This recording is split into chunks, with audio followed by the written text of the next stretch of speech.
There we go. There we go.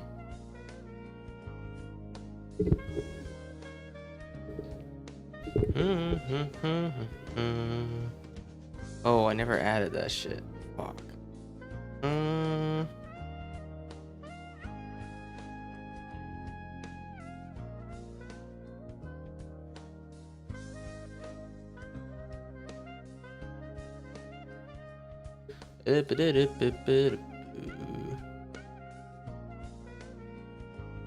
Load. How's it going, guys? I'm waiting for some spoilers to load so we can look at them, because there's been a lot of spoilers, and I think maybe before we play some games, I think I only have time enough time today for like one deck, so I think kind of spread it out a little bit. Maybe you know, give some time for the folks to aggregate, or congregate. I don't know. I might show a little bit of the new cardage. I don't know. I'm kind of excited about some of them. Commander spoiler. Can you just like show me the? Can you just show me the real ones? I think this is it. No, it's not. If anyone has access to the spoilers, I would love to see them. But the pages pages keep giving me the commander spoilers, which I don't want. And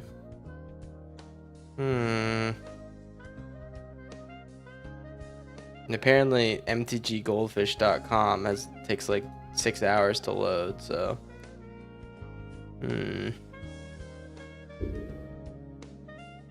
I guess I can let it load in the background. Maybe my computer's fucked or something like that. Hey, welcome to the stream, guys, huh? How's it going? Oh, damn, you beat me to it, Kramer. You said welcome to the stream right before me. How's it going, man? Welcome to the show. Welcome to the show. Let me let this shit load in the background. How's it going? How is it going? I mean, and I've been like, as many of you may know, I recently started a new job, and I am going to be moving to said job, which is like a little bit far away. It's like a little bit out of driving range right now. I'm driving like almost on average like 3 hours a day to get to and from my job.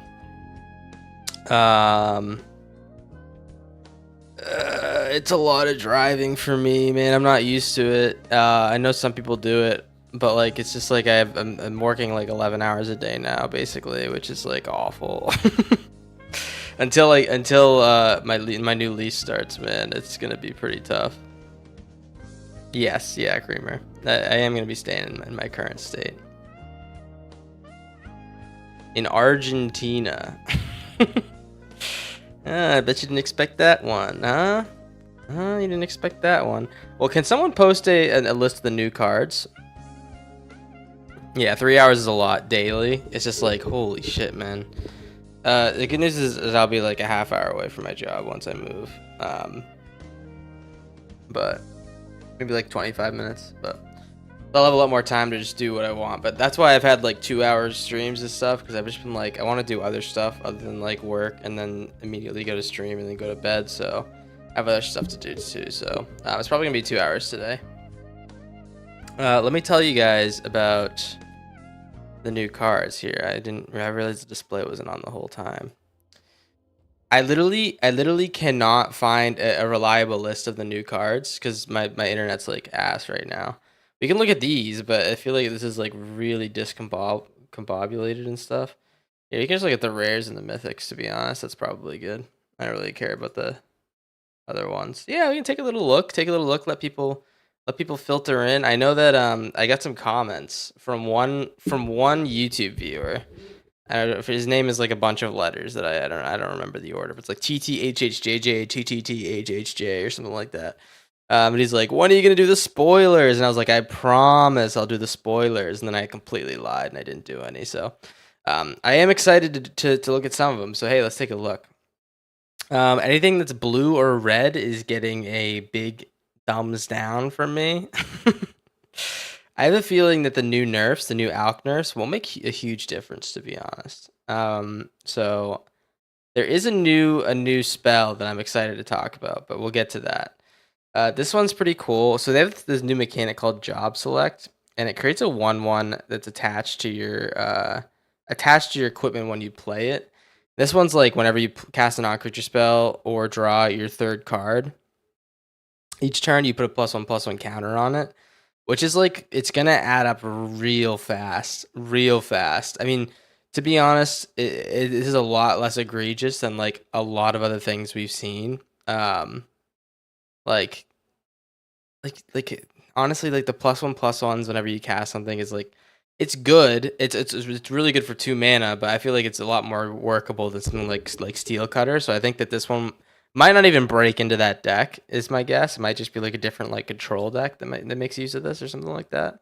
I don't know. I don't know if this one's gonna see play. Matoya, Archon Elder. Draws when you surveils or scry. I'm gonna go kind of fast because there's a lot of them. So I'm just let me just like go kind of quick through this one.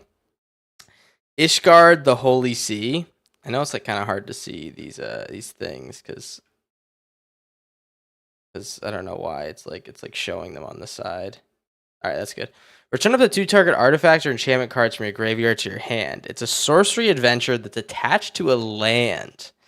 What the hell? What the hell's going on there? So yeah, basically you can pay 5 mana to cast this. It's like an MDFC basically. You can either cast it or play it as a land, but with this you can cast it and then play it as a land, which is pretty cool. So it's like an adventure to land.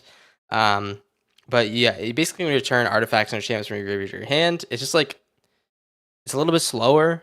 It's still fucking awesome, right? Ishgard, the Holy Sea. There's like a full cycle of these for each color. So I'm pretty sure these are going to be pretty awesome. I don't know. I honestly don't know. I actually kind of hate the fact that this comes down tapped for one color. You might catch me not playing these as much as the other people do, but I don't know. It's probably really good. I don't know. But Esper Origins, I took a look at these cards. So there's a lot of flip cards and things like that. This one flips. It's a sorcery, and it's also like they have called summon cards or like enchantment sagas. And unfortunately, I don't think I can show. Oh, I can't. Here you go. So this one you cast it to surveil to and gain 2 life. Boring. Right? Yeah, it's pretty bad. It's pretty bad. But you can flashback it and then get to like draw a card if it's a permanent off the top. Add 2 mana and then give your creatures +2/+2 and trample. I think this card's ass, man. I mean, it's 6 mana to get that second part.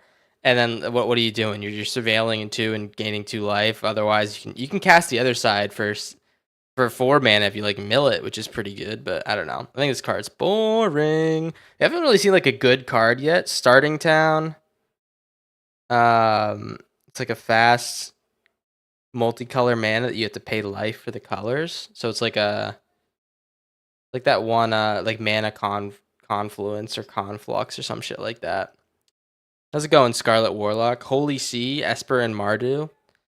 Which one's Esper and Mardu? What are you talking about? I'm gonna talk about a lot of things fast. So if I jump over and I don't know what people are talking about, maybe it's because I'm talking about them fast. So I apologize. Tifa Lockhart. This one's gonna be busted. I think it's basically like it has landfall doubling, and then there's also this new card called Traveling Chocobo, which doubles landfall abilities and bird abilities. So it's like a ability doubler. So land enters with Chocobo down. this lady's gonna get pretty busted. She's just gonna like double power, then double power again, and then if it's like a if it's like a sack land, like search, it's like what is it, a Fable Passage or some shit like that.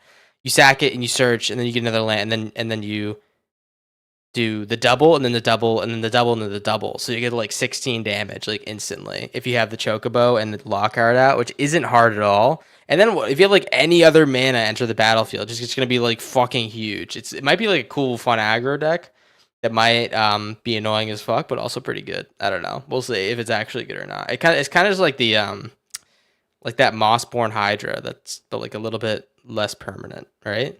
I don't know. We'll see. Furion, Wild Rose Warrior, equipment.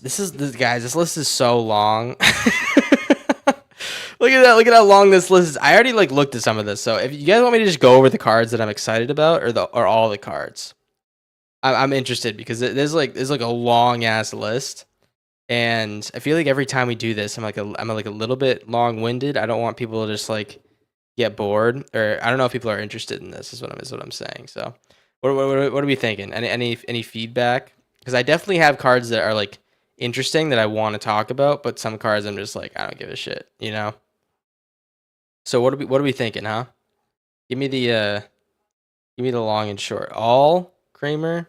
All right. Do we have any other alls? If I get one more all or two more alls, then I'm cool to keep going. Or if I get no. Okay, I got a highlight from Daniel. All right, all but go fast. We'll go really fast. How about that? Reading in this generation, honestly, yeah, that's like facts. Okay, so Furion, Wild Rose Warrior. Equipped creatures have haste. Whenever non-token equipment you control enters, you create a token copy, and then it has 2 less to cast or to equip. And then you sacrifice that token at the beginning of the next upkeep. It's gonna be like decent, I think. I don't think it's gonna get that much play, unless there's like really good equipments popping down. I think this one's gonna be like okay. It's not even like that good with Steel Cutter because you just lose the thing that you create. So it's like I don't know, you know. It's like pretty alright. Yeah, what's good, Rabbit? Are these gonna be Alchemy legal? If I'm not wrong, guys, these are gonna be Alchemy legal, right? Because I think they're standard legal, so they must be Alchemy legal. If I'm not wrong, I'm pretty sure they would do that. How's it going, Sir Matthew? Jill Shiva's Dominance. It's 3. Enters, return up to 1 other target non-land permanent to its owner's hand, and then you can exile it to make it a enchantment saga, which can 1 and 2 target creature can't be blocked, and 3 tap all lands your opponent's control. This card's awful. Give each card an Aether Spark rating. What the hell is an Aether Spark rating? Like on a scale from 0 to Aether Spark? Is that what you're talking about? I give this card like a 2 on the Aether Spark rating. I do like the ETB. 5 Aether Sparks. Oh, Sephiroth is good. How do we feel about the alchemy nerfs? I think that they're very careful. I think that they did a lot of our aggro nerfs, which is nice.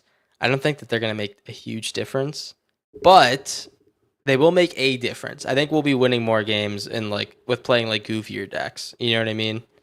So I'm pretty happy about it. I don't know. They just need to nerf Corey. I think Corey with all those like with like the Ribald nerfs and stuff is just like not going to be as good. It's not gonna be as bad as you think. You know, it's not gonna be like the nerf you want. Anyways, but the Otter nerf, I do like the 3 mana Otter nerf. So yeah, I can talk about that after too. Lightning, first strike, trample, lifelink, deals combat damage. You double the damage that every player will take from your, creatures or whatever, or you will deal to them. So basically, it hit first strikes, and then all your creatures will do damage. This is gonna go in a Mardu mobilized deck like instantly. Pretty sure. I don't know. But yeah. Your Karajan deck got me Mythic this month. Entered at 1K. Fuck yeah, Daniel. Daniel, what a beast. I'm glad, dude. To be fair, we're still in Tarkir. They wouldn't nerf while the set is still being sold and crafted. That's very fair, yeah. I was thinking that too. It's like it's so early, but it's also like it's very format warping, so it's like I don't know. It is very, very fair. First time chatter, Gundam Unicorn. Gundam Unicorn. Hot Dog is streaming, man. Hey, welcome to the stream, man. Sephiroth, Fabled Soldier. I think this is the best one out of all these guys up here. Except Tifa's really good. I don't think she really fits these other guys, though. Sephiroth, when he enters her attack, you sacrifice another creature. And then if you do, you draw a card, which is like pretty good, right? It's a 3 mana. It's a little sack outlet. But more so, whenever another creature dies, an opponent loses 1 life and you gain 1 life. So it's like a Blood Artist. That's a 3/3, which is already really good. But if that ability triggers 4 times, you blink this dude and he comes back as Sephiroth One-Winged Angel, which I for some reason can't get into frame here because this thing is like the worst UI of all time. As this creature transforms into Sephiroth One-Winged Angel, you get an emblem. Whenever a creature dies, target opponent loses 1 life and you gain 1 life. And then when he attacks, you can sacrifice any number of other creatures if you do draw that many cards. This card's unreal. I mean, the having an emblem in any game is an unreal thing to have, and this one is just like so good. I'm gonna be playing this one. This one is pretty sick. Found you randomly on YouTube and gotta say I love the content. Oh, Gundam Unicorn, you're a beast. Thank you, brother. Thank you. Alchemy Academy's working. I hit Mythic the first month playing using a modified Dragon D's deck I got from your vids. Yeah, I mean that's like the whole purpose, man. Like if you guys wanna modify the decks and have fun with them, man, just like ideas, and we have it's more right now like me playing on stream and stuff. It's just more about having fun, you know. Sometimes the decks are good, sometimes they're ass. Most of the time, if they're ass, I don't make videos out of them, but you know. Hold down control and scroll. Yeah, I know you can zoom in and out, right? But I'm not. That's more OP than Sholdred. The Sephiroth. It's gonna take a while to get this to go, right? You need to like sacrifice 4 creatures same turn. You can just call me for Gundam short. Gundam Unicorn's so much better though, dude. I know it's supposed to be Gundam Unicorn, but Gundam Unicorn's really good. With all the mobilize, yes, it will be really good with the mobilize. You're absolutely correct. I didn't even think about that. Yeah, it's gonna be really good. I might make a mobilized deck soon. I don't know. I'm not like a super big like meta Manny, meta Marvin. I'm normally like kind of trying to march by the beat of my own path, whatever the fuck that saying is. But I think we could do a little mobilized deck with this guy. I think it'd be pretty fun. Vivi Ornashear. Orniteer. I'm going really slow. I promise I would go a little bit faster. You can pay 0 and add X mana of any color of blue or red, where it's its power, and then whenever you cast a non-creature, you put +1, and it deals 1 damage to each opponent. This is really good. This is going to be really good. I don't think it's going to go in like the traditional prowess deck.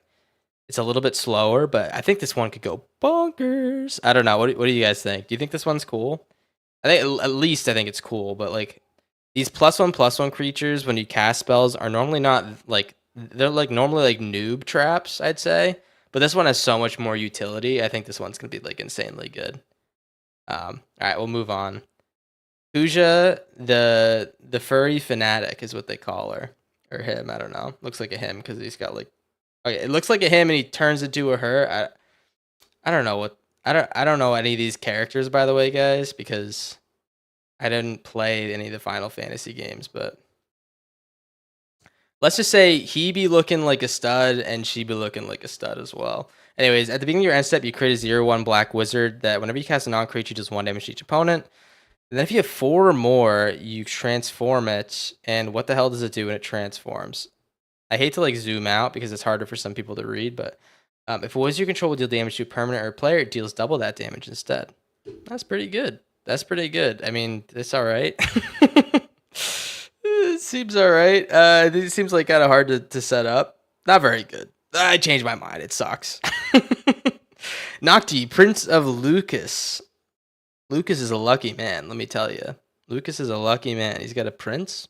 Lifelink. You may cast artifact spells from your graveyard by paying 3 life. Enter with a finality. For 4 mana, I don't think this is gonna fit in any artifact decks. I mean, it's like a good card. I think it might just be like a little bit too niche. Maybe it's good. I don't know. I just like imagine casting this and then not be, and then like having to wait a turn to like use it, and then just getting killed. I don't know. What do we think about this one? Posted a mobilized deck on your Discord. I didn't have many good cards for it. I have a mobilized deck in the books. I'm just waiting to pull some cards. Maybe we can play that later. Squall, Seed Mercenary, tax alone against double strike. Okay. Combat damage, return to play a target permanent with mana 3 or less when you get rid of the battlefield. You can do that twice. This is a really sick card. I mean, you have to do damage. Maybe you can give it trample or something like that. But I don't know. Kind of cool. It's good in EDH with Solemnity. But the Kuja? The Noctis. That's right. Artifact, lifelink mill. Not great. Yeah, I don't know what the hell's going on there. All right, we got Kefka. This one is cool. So enters or attacks, each player discards a card, then you draw a card for each card type among cards discarded this way. So this is like a draw 2 potentially, or like a draw 1 and they discard 1, which is pretty awesome. It's 5 mana. It's in loser colors. I will note that it is in loser colors, but loser colors got a lot worse because of the nerf. So the nerf to Ribald Shanty. So I think that this will be a lot more reasonable to play. And 8, each opponent sacrifices a permanent. You transform them. Whenever an opponent loses life during your turn, you draw that many cards. That's fucking gross. that last part is gross. I actually really like the ETB. I think this card's gonna be fun as hell. Yeah, I dig it. I dig it a lot. This is the corn dog certified card of the set. Let me zoom in on this one. What the hell is she caressing there, dude? That thing is grotesque. Una Hope of Spyra. Una Hope of Spyra. During your turn, Una and enchantment creatures you control have trample and lifelink and ward 2. Just saying, this is pretty damn good with overlords already, right? Enchantment, because overlords are, you know, I like my overlord creatures. This shit's gonna go hard with that. Not only that, at the beginning of your end step, you return up to 1 target enchantment card from your graveyard to the battlefield with a finality counter on it. This is so good with overlords, is it not? This is so fucking sick. This is gonna go crazy, and there's like a new enchantment, like a host of enchantment creatures that this shit's gonna be insane with. Or you can just return like badass enchantments that you mill from your graveyard to the battlefield. This shit's insane. I think this card's absolutely nuts. What do you think? It's like end step. It's like end step. It's really good. Might make abs and overlords. Yeah, you could do literally whatever you want here. This shit's so good. I really like seeing so many people using and showing love to Corn Dog's decks. I'm loving the Battle Crier deck right now. Oh yeah, the Battle Cry deck is so sick. Yeah, I hope I make decks that are like wide enough for everyone to get something out of them. I just normally don't play a lot of aggro, so you know it's just a personal thing. I just don't like it as much. Xenos Yay Galvis. Hyper Zert. Yeah, this card's so sick, guys. I think this card's gonna be really fun. I'm already putting it with Charmer in my head. Oh, I'm so one-dimensional. Yo, what's good, Roku? You said, "What's up, corny?" And then you called me a motherfucker. What is going on?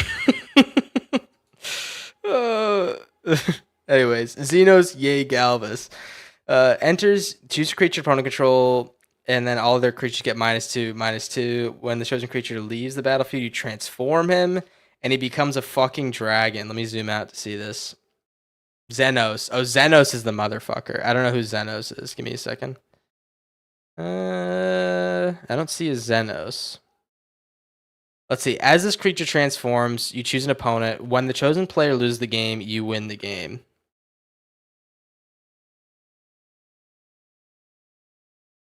What? Why are they printing this in a standard set? This shit's so funny, man. I know it's an EDH card. It's just funny, man. It's just like I gotta make a deck around this, right? That shit will be so funny. We can win twice in 1 turn. Is that not insane? Is that not absolute gamer move? I think that this could be a first. I think I'm definitely making a deck around that. Jador, Aristocratic Capital. Target opponent mills half their library, round it down. Okay, I think that's terrible. The that side of it. I don't think this card's gonna be very good. I think this side is just terrible. I don't know. It's 6 mana for that. You can just like play Riverturn Monument. I don't know. Maybe I'm stupid. I'm probably stupid. It's like a land. It's probably good. Return each creature that isn't a Kraken, Leviathan, Merfolk, Octopus, or Serpent to its owner's hand. The good news is that this card won't affect my Kraken, Leviathan, Merfolk, Octopus, Serpent deck. So they can't get me with this one. And then until the end of the turn, whenever those creatures attack, you draw a card. It's 6/6 for 6. I think it's pretty good. I think the bounce is pretty good, right? I kind of like this one. Thanos is that motherfucker in Final Fantasy 143. That's a lot of Final Fantasy, dude. That's a lot of them. Video with the tagline "winning twice in one turn." That'll get him, man. That'll get him. That'll get all the. Oh, what is this guy doing? This is crazy. Is it me or does it feel like Commander Master set with? Yes, it does seem like a Commander set completely. Typing is hard. I have large fingers. That's a crazy flex to throw in here. Crazy flex. Everyone pay attention to that. Is anyone looking for some large fingers? I think you might get some takers there. Is this me or does it feel like? Oh yeah, you already read that. It's card per attacking creature. I read the same thing like 4 times in my head, guys, and then I forget if I responded to stuff.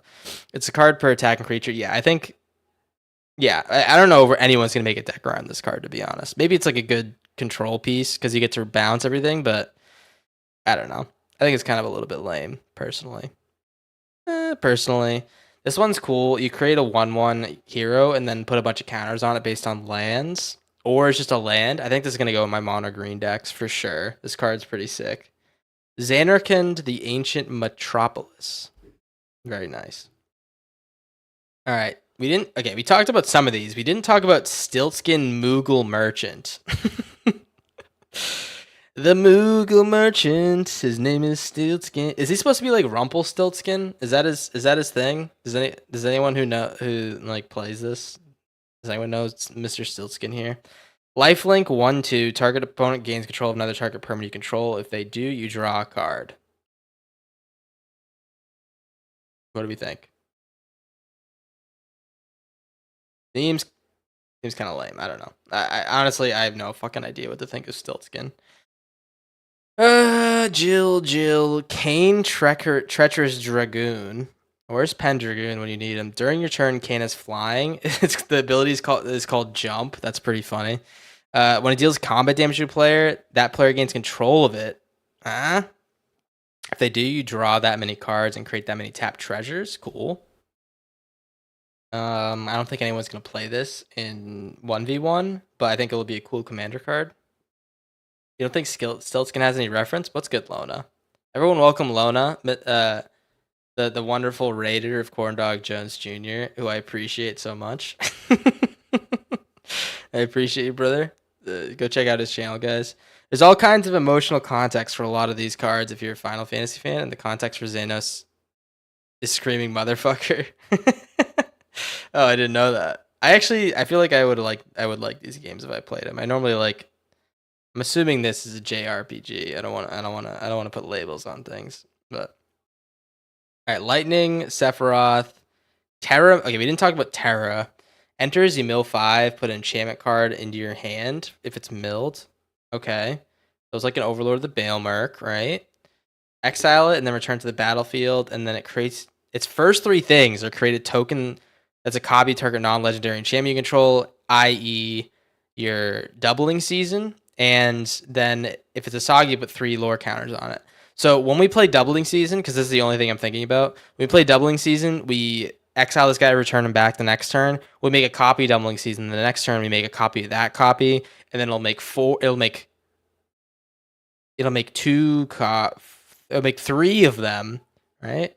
It'll make 4 of them, and then turn after that, you get to copy it again, and it'll make It'll make 6. I'll have 20 copies of doubling season after that, right? I'll have 20 copies, and then I get to add 10 mana and cast a. What do I cast? Cast a Roxanne. It's in Roxanne colors. Deal 40 damage. Pretty cool. Pretty cool. Final Fantasy is a JRPG series. I talked about it last time, and I really like Dragon Quest, but I guess I'm just a huge loser because no one agreed with me. Noctis, Squall Seed. We already talked about Mr. Seed. He's spreading his seed. Darkness Crystal. Black spells you cast cost 1 less to cast. For 4 mana, that's slow as fuck. But that's not it. That's not it. Thank you, Mr. Gundam Unicorn. I absolutely fucking love that game, man. Or the most recent one. Lona disagrees. Fine, only giving a fine to Dragon Quest. That is 1 minus point for Mr. Lona. So the second part is if a non-token creature an opponent controls would die, you exile it and you gain 2 life. So it's like a crappy Leyline of the Void, basically. But the last part is put target creature card exile with it onto the battlefield with 2 +1/+1 counters on it. That's sick. So we get to reduce the cost and also play creatures that we kill for like a lot of mana, but like still, this card's pretty sweet. Sideboard card, I kind of like it. I kind of like it as like a build around kind of. Am I like a goofball for that? Maybe I am. Maybe I'm not. We got Kefka, Yuna. Yuna kind of make me want to play. Kind of make me want to play this new set, man. It's a sick ass card, man. All right, we didn't talk about Zodiark, Umbral God. All right. 5 black pips. That's very expensive. Very difficult to cast. Indestructible. Just for context, a Phyrexian Obliterator is 4 black pips. Let's see if this is better than Phyrexian Obliterator. When it enters, each player sacrifices half the non-gaunt creatures they control. Round it down. All right, I guess it's symmetrical, which is annoying. Whenever a player sacrifices another creature, you put a +1/+1 counter on it. It's a 5/5 indestructible. Phyrexian Obliterator eats this guy for lunch, man. I swear to God. I think this card's like, it's pretty funny, but I think it's like kind of not that good. What do we think? What do we think? Any thoughts? Any thoughts? I'm gonna let you guys answer that question, and then I'm going to go on to a different card so I forget what you guys are talking about. Gilgamesh, Master at Arms, enters or attacks. You look at the top 6 cards of your library and put any number of equipments from among them onto the battlefield. Put the rest on the bottom of your library in a random order. When you put 1 or more equipment on the battlefield, you can attach one of them to a samurai. All right, that's pretty expensive for like nothing. Unless it's some pretty bomb-ass equipments, I think this is kind of lame. I think it's like equipments are like bad right now, right? I don't know. I guess you could like find 6 equipments and put them on the battlefield. I don't know. Maybe this is kind of cool. Maybe it's kind of coul. You know what would go good with this one is Fountain Port Charmer. Yeah, we go pretty good with this one, huh? Big dumb critter. You're talking about Zodiark. Yeah, he's a big dumb critter, man. All right. Sephiroth Planet's Heir. Is this part of the main set? There's 2 Sephiroths? There's 2 Sephiroths? When it enters creatures your opponent control, get -2/-2, and then whenever a creature your opponent control dies, you put a +1. It's an expensive ass card. It's just like, it's not that good, I don't think. I tried so hard to make equipment work over the years. They always get dumpstered on the ladder. Yeah, I tried too with like a couple decks. We'll see if Oroku's right. Like the number of things are gonna make it good. Let me talk about this card though. This card is absolutely getting a build around. Let me talk about it for a second real quick. This card is called Summon Primal Odin. You get to summon the... It's not Greek. Is it Greek god Odin? Is Odin a Greek god? I think... Fuck. You get to summon one of the mythos' Odins. Anyways. Norse. Fuck. You're definitely right. I knew that sounded wrong. Primal Odin. You summon it, you destroy a creature an opponent controls. 5/3, you just destroy a creature for 6. That's alright, I guess. But on its second turn, you have 1 turn to do this because on the 3rd one, he dies. The second turn, he's alive. When he deals combat damage to a player, that player loses the game. This one's awesome. We have to make this one work. I don't know how we're gonna do it. My first instinct is to play this with doubling season and haste, and so it gets the second counter, and then we can swing in the same turn. That sounds like a fool's errand, but it could be really fun. I don't know. This is a cool card. I don't think it's very good. Maybe it's a fun commander card, like most of these cards are, but easy hand hate and trample. You think so? You think it's easy? Maybe we go for it. I'm definitely going for it. You guys know, but yeah. Last part's good. You draw 2 cards, each player loses 2 life. Yeah, I think it's pretty good. I don't think okay. It's not very good. It's like pretty good. You know, that's all I'll give it. Y'shtola rule. At your end step, you exile target creature control, then return to the battlefield. If it's the first end step of the turn, there's additional end step. So you get to. It's like a nice little blinker. Plus, if there's an end step creature, like a creature that likes end step, Y'shtola just kind of sets them up big, right? Kind of cool. This is the card I'm really excited about with Yuna. So Yuna returns a card from your graveyard to the battlefield with finality. Summon Bahamut. I know, Dungeon. There's 6 cost cards, and we're gonna be like dead by turn 3 every time because they didn't nerf Cutter. No! What happened? Anyways, summon Bahamut. Destroy up to 1 target non-land permanent on the first 2 things. So you can return this with Yuna for 5 mana, and then the 3 one is draw 2 cards, and the 4 is that this creature deals damage equal to the total mana value of other permanents you control to each opponent. Holy fuck, this card is insane. Return it with Yuna, or you ramp into Ugin and then cast this off of the +3 on Ugin. Or there's like so many things you can do with this thing. And it's just like a really good like big mana does stuff card. I like it a lot. It's also a 9/9 flyer. Like you're gonna get kills with this card. What do we think? Do you think it's too expensive? I think we're just gonna cheat this one out. I don't think we're gonna be casting this too often, unless we're playing an Ugin ramp deck. But it's nice to have another Ugin target, right? We don't have a lot of these, so yeah, I'm digging it.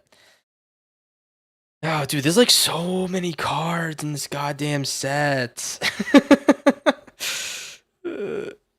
Good reanimator, yeah. I think it's mainly a good reanimator card, and it will be fun. That's the most important thing. All right, Cloud, the Midgar mercenary enters, search your library for equipment, reveal it, put in your hand. Pretty good. And then it has a doubling effect on equipment when they attack or something like that. Unless we see good equipment, this card's gonna be ass. Emmet Selk, Unsundered, enters or attacks, you draw a discard. If you have 14 more cards in your graveyard at your upkeep, you can transform them. And it says, the other side says during your turn, you may play land cards from you may play cards in general from your graveyard. And then it exiles cards from your graveyard if they're put there. So it's basically like you get to play all your cards from your graveyard, but then you lose like the ability to like use your graveyard after that. A few of the commander cards and like fuck that. That'd be fun on 1v1, and then Xenos is in the core set, but his flip is the commander ability. You really hate Xenos, huh? What did Xenos do?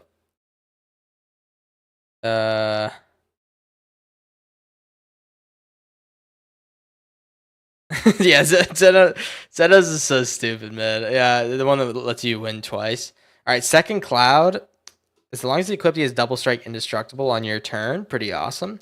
Then he costs 2 less to equip to activate, or equipment costs 2 less to act to equip to equipment. Fuck! Oh my god! Equipment costs 2 less to activate to equip to Cloud. Oh jeez, Clive Ifrit's Dominant. I don't even want to talk about this card. This card pissed me off. Clive Ifrit's Dominant enters. You may discard your hand, then draw cards equal to your devotion to red. Pretty awesome. I mean, devotion isn't like a thing that shows up a lot, right? And you can exile him for 6, and then make Ifrit Warden Inferno. When it enters, it fights to 9/9, which is pretty sweet. And then you add 4 mana in the second 2 counters, then flip him back. This card's insane. This card's insane, right? I kind of like it. I kind of like it a lot. I don't know. It's 6 mana, so it's expensive, but I don't know. I feel like it's like you can draw like 8 cards if you like play this guy, which is good in like a big red deck, which we don't see a lot of. I kind of dig it. So I want Hildebrand in Arena, but alas, it's Commander. What is Hildebrand? Is you just like the card? I don't know what it says. Or do you like the character? Ardvin the Usurper. Demons you control have menace, life, like haste. At the beginning of combat, exile one target creature card from a graveyard. A graveyard. A is important there. Very important word. If you exile the card this way, create a token that's a copy of the card, except it's a 5/5 black demon. This card's nuts. It's also 8 mana. But if you reanimate this and then reanimate something else with it, that's pretty good, right? Nice reanimator target. I kind of dig it. And it gives your demons haste. You can like hasten some big shit. I think about the big dinosaur that like discards the Alk dinosaur. You discard and then you deal damage based on the mana value you discard. I think about that one when I think about this card, because if you give that one haste, you basically win same turn. Yeah. Sabin Master Monk is the one I want in 1v1. I need to find that card. I need to find it. Ramp into Treasure on the Clive? Yeah, probably. The character's a masterpiece. The card is a very cool token adventure card. Oh. I guess I gotta check that one out. This card was revealed like a year ago, I feel like. Cecil Dark Knight. It deals damage, you lose that much life. Boring. Or maybe not boring, but it's 2/3 death touch is really good. If your life total is less than or equal to half your life starting life total, you untap and transform. That's only after you do damage. And then whenever he attacks as the other side, it's a 4/4 lifelinker. Other creature control gain indestructible. This card's sick. I mean, like, I don't know how good it's gonna be, but this card's sick. The thing is, you have to connect to flip him, which might be tough. We'll see. Oh, deals damage to anything. Okay, never mind. Never mind. It's just deals damage. You could easily flip this. All right, I dig it. Balthier and Fran. Does Fran have bunny ears on or something like that? What's going on? Vehicles get +1/+1 vigilance to reach. I don't even want to read this. It just said vehicles. Whenever a vehicle accrued by them, you may pay 3. There's additional combat phase. Boo. Yeah, Cecil is definitely bad in aggro meta. Lona. You like Balthier dungeon or Cecil? Which one are you talking about? We'll move on to Bartz and Boko though. Affinity for birds. People have been talking about a bird deck. Unless they release more birds, I don't know. Enters each other bird you control deals damage equal to its power to target creature and opponent controls, which is like actually kind of sick. You can like do a board wipe with birds. The bird wipe. Oh man, we should make a deck called the bird wipe. It's actually pretty sweet. Sabin is roided up, tenacious underdog in red. Sabin. What are you talking about? What are you talking about? Sabin? Oh, he's in the commander stuff. Okay. Aerith Gainsborough. Aerith, okay, I didn't talk about Aerith yet, did I? I don't think I did. Whenever you gain life, you put a +1/+1 counter on. Oh yeah, I didn't talk about her. When it dies, you put an X +1/+1 counters on each legendary creature you control, where X is the number of +1/+1 counters on her. So it's like a Johnny's Pride mate that gets big as fuck, but also has lifelink, and also we're gonna make a legendary deck. By the way, there's like so many legends in this set. We can make like a really cool legendary deck with Annie joins up, and this card's gonna fit in there pretty nice. If you can get some more life gain, I think that's probably the only if, right?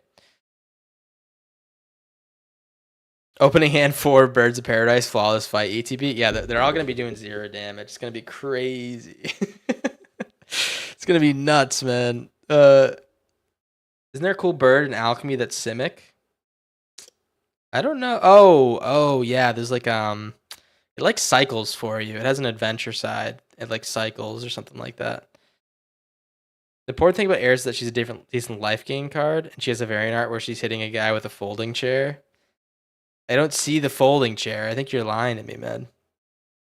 What the hell's going on? I can't believe you just lied like that. Other permanents you control have tapped add 1 mana of any color for 6 mana. Lame. Absolute Virtue, 8 mana. Can't be countered. You have protection from each of your opponents. This is like a worse.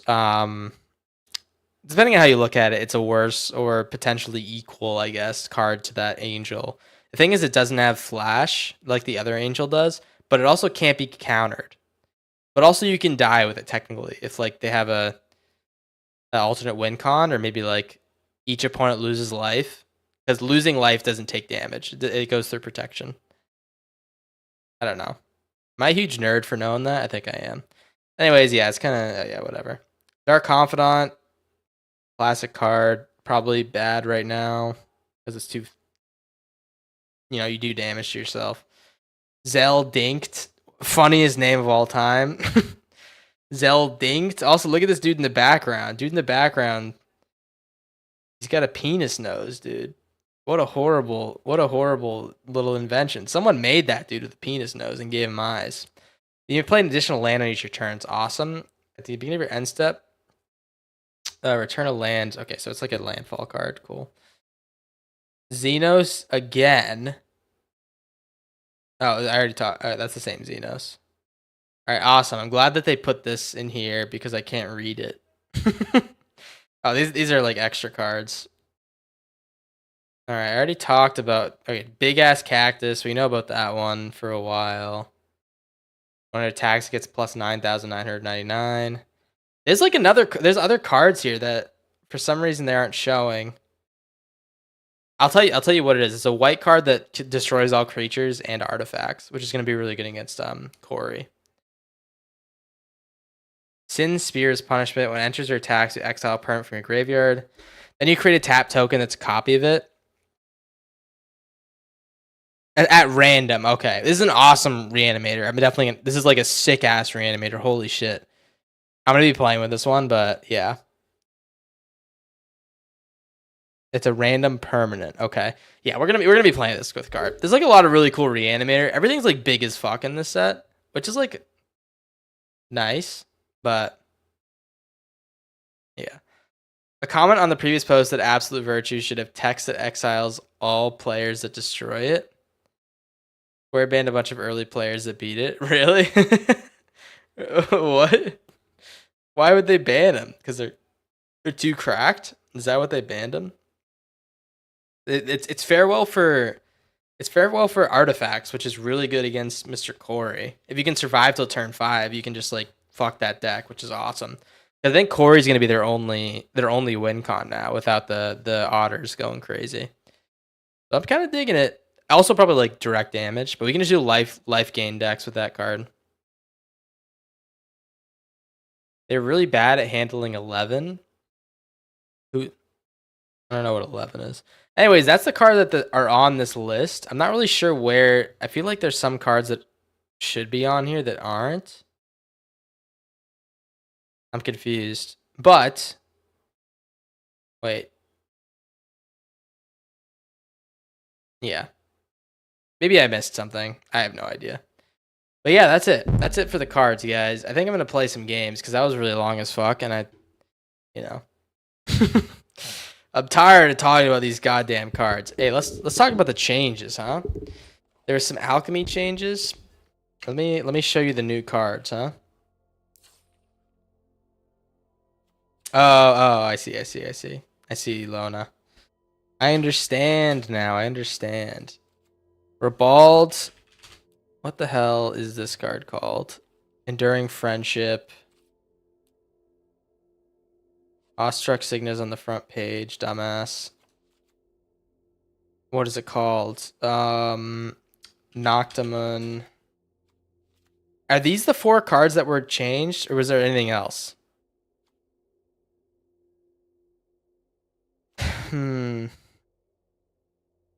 Oh, it's what that card's from? Okay, I gotcha. I feel like I should play those games. I do feel like I'd enjoy them. I feel like these are the 4 cards that changed. Let me know if there's anything else that we can that I missed, but let's go one by one. Awestruck Signet is now a 4/4 when it transforms, so it kills like a lot slower. I know that 1 power doesn't seem like a lot. It used to be a 5/4, but now they can't just like kill you in 3 turns, which is awesome. But it's honestly might still be a little too good. We'll see. We'll definitely see. Ribald Chansey's now 2 mana, which turns this card back into like an okay card. I've actually had some success playing this before it got buffed. I think it's okay. It's a lot worse, don't get me wrong, but yeah, it's okay. I don't think they're going to be playing in Otters anymore, but Noctimoon shines again. Now creatures don't get +1/+1. They get +1/+0, which means that they're not going to be big as fuck anymore. They can still die to early removal. Yeah, Roku, you're right. This is exactly what they should have done. Now this card's like a lot more manageable, and it's still like a pretty good card, right? You can still do some decent pressuring with it, but it's not like insanely strong. Friendship's now 3 mana, and it's a 2/2 instead of a 2/1. Fuck this card. This card's so good. Fuck it. I'm glad it's 3 mana now. Why do you have this labeled as a restream when it is live? That's the program I use to like cast the two different, so like to cast to YouTube and Twitch. It's a program, and they like you have to like pay to not put the thumbnail like watermark on it. So it is what it is. But yeah, these are our cards, man. These are the updates. Pretty exciting, right? They got rid of like all the aggro stuff that was like, or not got rid of. They nerfed a little bit all of the aggro stuff. So they didn't really like take these cards out of play, but they made them a lot worse, which is I think is the right play. Maybe definitely they should have got rid of Corey, but you know, we'll see how it affects it. Did I predict the future? How did I get the exact balance changes right? Did I predict any of this? My prediction. I remember my prediction was like, they're not gonna change anything. I'm a huge piece of shit. I don't. They're not gonna change anything. I fucking hate this game. That was my prediction. I was being a doomer. Rebald nerf her historic quite a bit. Why is that? Andrew understands it now. He's looking like the basketball guy. It's not a restream. Yeah, maybe I gotta figure out a way to restream it differently, because I guess that can be confusing if people are joining and stuff. Yeah, I'm live. I'm live, guys. This is me in the flesh over a computer, I guess. But what deck do we want to play, huh? We have a lot of I have a lot of decks. Let me explain. I have Oh Man, which is a Dragon Weave Tapestry deck with a little bit of Oasising, not a ton of like graveyard stuff with Oasis other than our Ghost Vacuum and our Deadly Cover-Ups. And I think that's it. I don't know if it's even worth it to do it in that case. We'll see. Control wasn't great in Historic. Chorus was holding it together. Oh, I see. Okay. So maybe that's why they didn't change it for so long. If that was the case, they should have just left it. I feel like it's honestly not as bad now in Alk. I don't know. I have a land destruction combo deck. I made one before on the channel. Not right now. It was called 5 Big Booms for the Costco guys.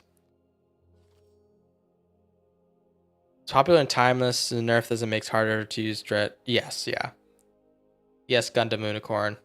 I can see, because that's like the best card. I feel like the chorus cards are like pretty like timeless playable. I feel like they're so good. Hey, a deck with Nashi Illusion Gadgeteer, the card that confuses me to this day. Why does it confuse you? It's a good ass card. This is one of my pet cards that people watch the stream. They tune into the stream. They're like, "Oh, what thing is Corndog playing today?" And they're like, I hope it's not Charmer and or Nashi Illusion Gadgeteer. And it's always Charmer and or Nashi Illusion Gadgeteer. I'm sorry. You hope they buff it when it rotates? Yeah. I have no problem with them buffing it for Historic. I thought they should have nerfed him, to be honest. I get that they're kind of nerfing him by nerfing Rebald, but I feel like it's fine. I don't know.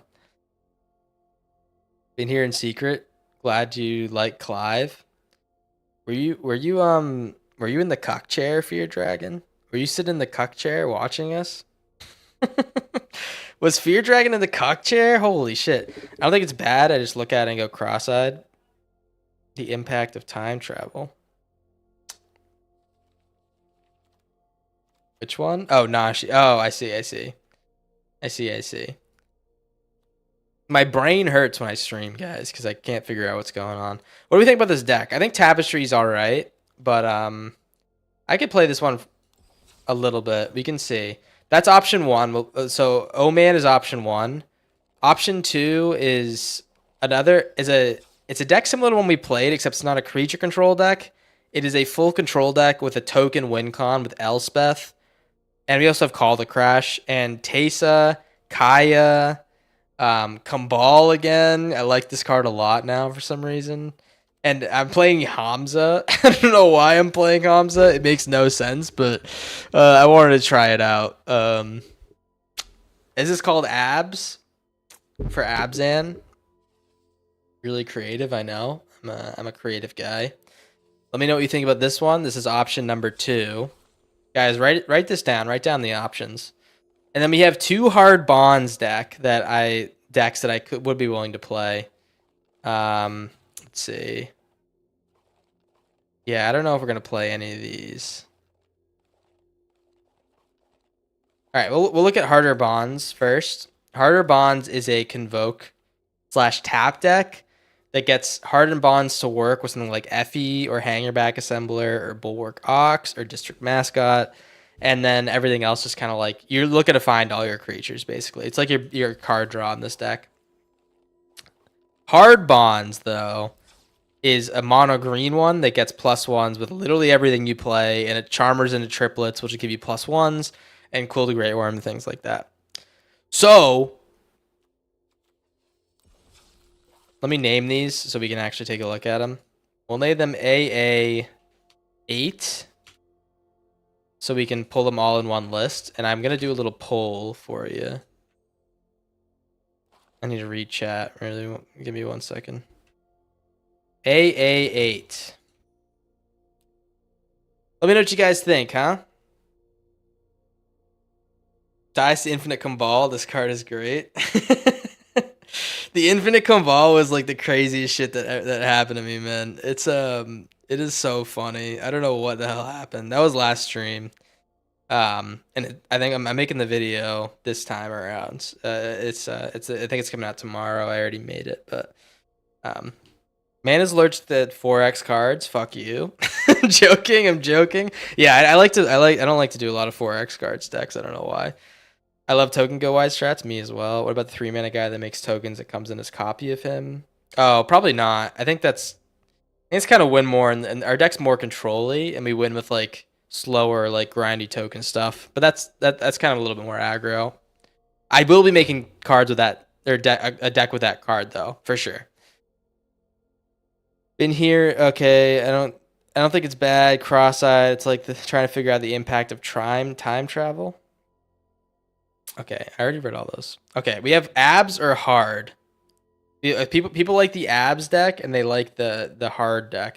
So I guess I'll eliminate Oman. Say goodnight to Oman. We'll name that 5. All right, type in chat 1, 2, or 3. 1, 2, or 3. 1 is for harder bonds. 2 is for abs. 3 is for hard bonds. And I'll do a little tally. I want to get YouTube chat involved. That's why I'm not doing a poll.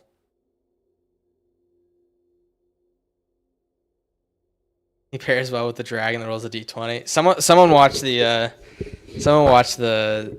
mono or the whatever his name is, the Dark Lords video. Lona, very helpful. 1, 2, or 3. Thank you. Hard bonds. Okay. Damn, this is like very spread. Okay, we have 2 votes for 1, 2 votes for 2. 2 votes for 3. Come on! What is it had to be that smooth, man? Did it have to be that? Wait. Can we get one more vote from a Turd Gobbler votes for 2 or 1? Okay, so it's between abs. Oh my god, Turd Gobbler, fuck you. Okay, Lona votes for abs. Okay, we'll play abs. All right, we finally got we got a few more votes for 2. Muted watching Black Mirror. Cheers. A beautiful man. Enjoy the Black Mirror. We're playing abs, okay? Alright, I was playing that in an event apparently. Oh, before we start, any changes to the list? Any changes? I have a feeling that Ghost Vacuum will be a lot more like important because of the Omniscience decks that are gonna dominate with the slower aggro. Yeah, I think we'll just play it. DeBosco, thank you for the follow, brother. You don't know what it means, so you'll abstain. Beautiful, man. That's exactly everyone's telling me what to do, and you're the only one who thinks about me, man. These guys all suck. Chris is hilarious. Glad to see another mono black in jar. Yeah, he's really funny. I hope to be half as funny as him in one of my streams at some point.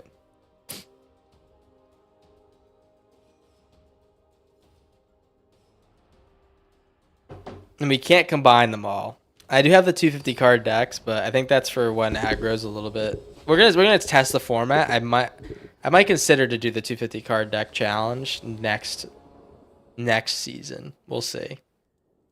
Vitus plays the most miserable decks of all time. He plays all the decks that make me want to shoot myself in a video game. So let's see if he's playing another miserable deck.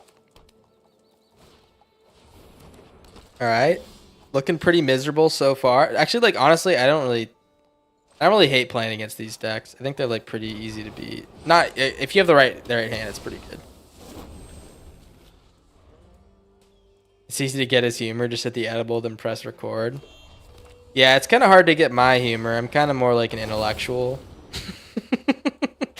You kind of have to study what I'm saying before it really resonates, right? I don't blame you guys. All right, we're gonna keep Sinote. I think he's gonna play the 3/3 that copies tokens here, and they're gonna get hit by 8 damage, and the 2 from the Thunderkite. They adjustment will be nice. That's why we kept C-Note. Look at me, man. I'm an intellectual, guys. I think I'm an intellectual. Not to say that I prevented the damage with my knowledge, but just the fact that I predicted it, because I knew that the worst thing always happens to me. That's something, huh? That is something. And before Battle of Wits and Next Foundations. Battle of Wits would be fun as hell, right? Oh, man. He's going crazy. It's creature after creature after creature after creature after creature. Hopefully he doesn't have another haster. Oh, we died at Restless Fortress. Fuck. There's only one card that can save us now. And, it's Call the Crash. If he doesn't draw a land, and he plays like a non-hasty creature, then we can win with Call the Crash, or we can survive with Call the Crash. Or a land. A land. No, we need more time.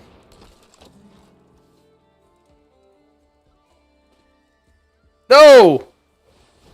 He killed my fucking thing.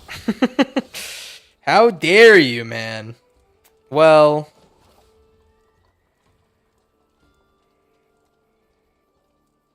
all right. This actually kind of sucks.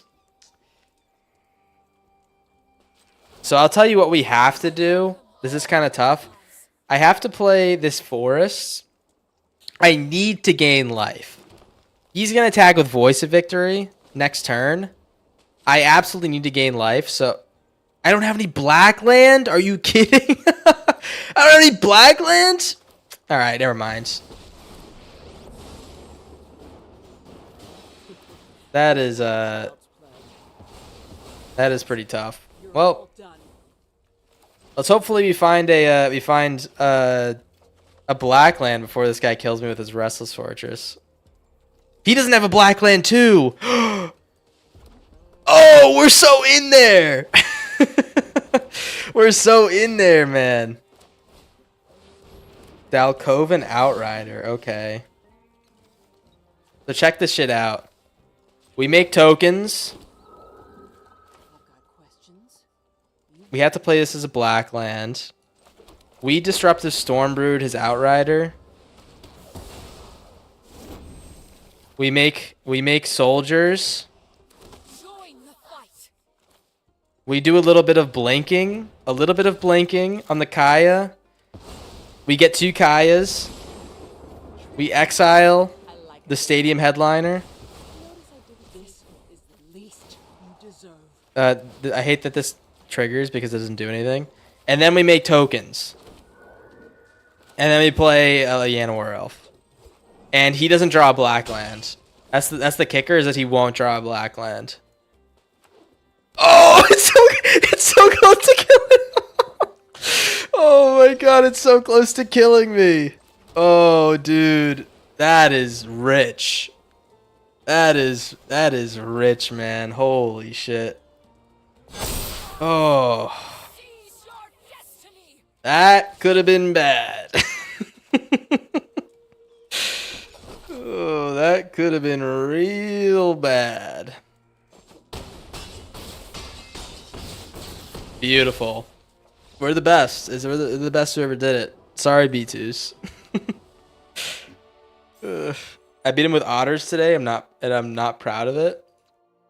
Boo! Boo, Jamer. How's it going, Jamer? What did they do to Aggro? They took a big shit in its mouth. Unfortunately, it wasn't like a big enough shit for them to notice. It was just kind of like when like you eat like bad, bad fast food, and there's like a little piece of rat shit in it, so you don't really notice it, but it makes you a little bit sick. That kind of thing. That is a GG of GGs. Yeah, that was pretty awesome. That was pretty awesome. But are you really sorry? I don't think you are. I'm pissed. He almost beat me, and I don't think that's right. I think that goes against my morals.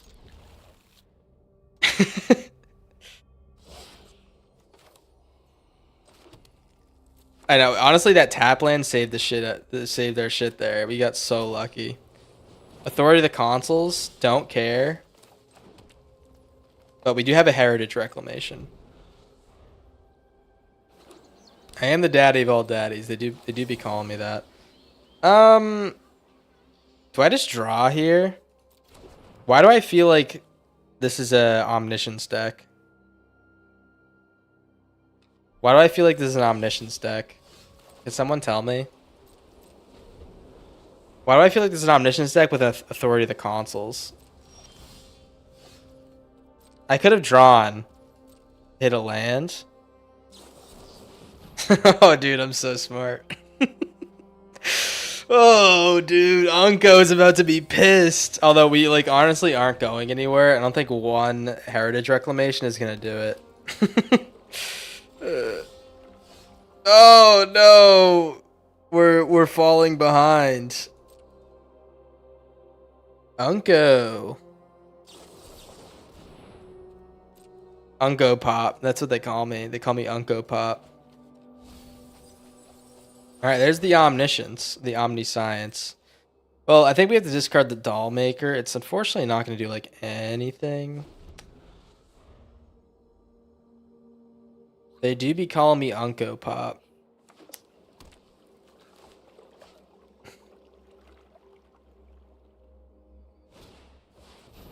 Do. Give me that shit. And I draw. Beast mode. So now he has to find another Omniscience, which is nice. Get this down on white. Maybe green. Maybe we should do Overlord.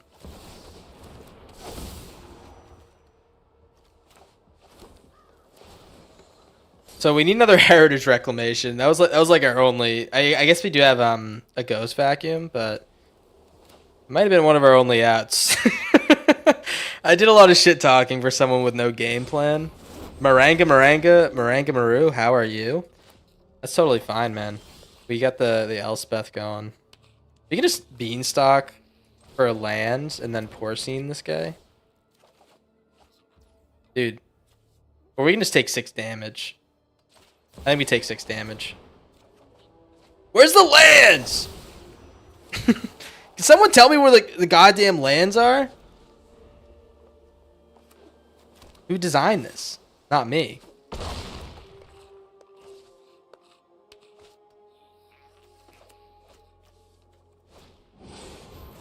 Oh.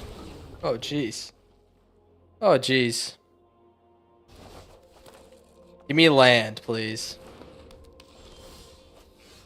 Ugh. I'm starting to get real pissed, guys. Oh my god! Where's the goddamn lands? Ugh.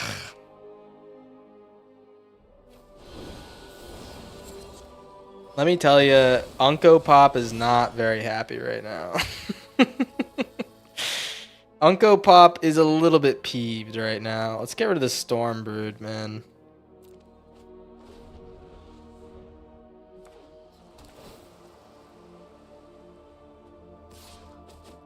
Am I leveling out the playing field for you guys? Is that what you're saying? If I don't hit a land, I'm going to freak the fuck out, all right? That's my truth. I'm sharing it with you. If I don't hit a land, I'm going to freak the fuck out. Let's go, dude. I knew I could do it. I knew I could do it. I knew I could do it if I just believed, man. Now Elspeth is going to shoot this guy in the goddamn face.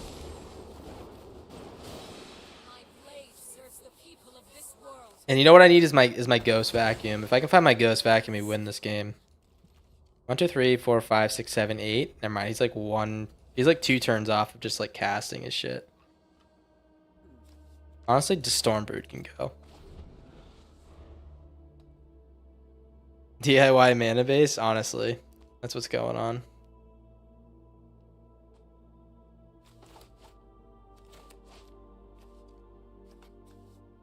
This might be the most interesting game against Omniscience I've played. Like, both of us aren't really doing our game plan. We're just kind of like, like audibling, you know? We're doing our thing, but not really how we want to. I mean, that's fine. Let's make some Soldiers. Some Soldiers. He gains 4 life because that card's a pain in the ass. We're gonna Porcine this guy. And you know what's nice about Kaya? Is we can exile if he finds an Omniscience.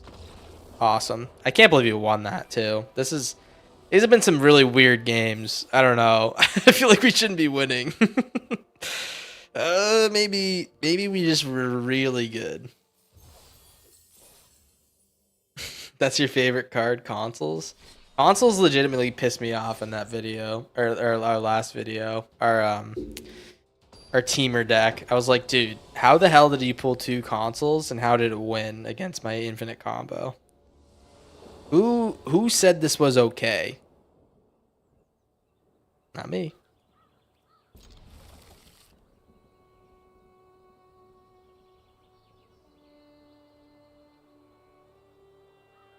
My standard Pixies list helped me get to 25 Alchemy games. Good game! Oh, Surfing Samurai! Badass!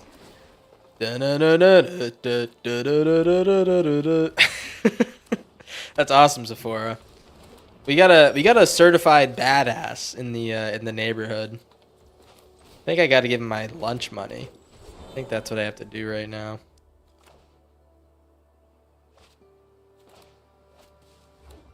Dinosaur.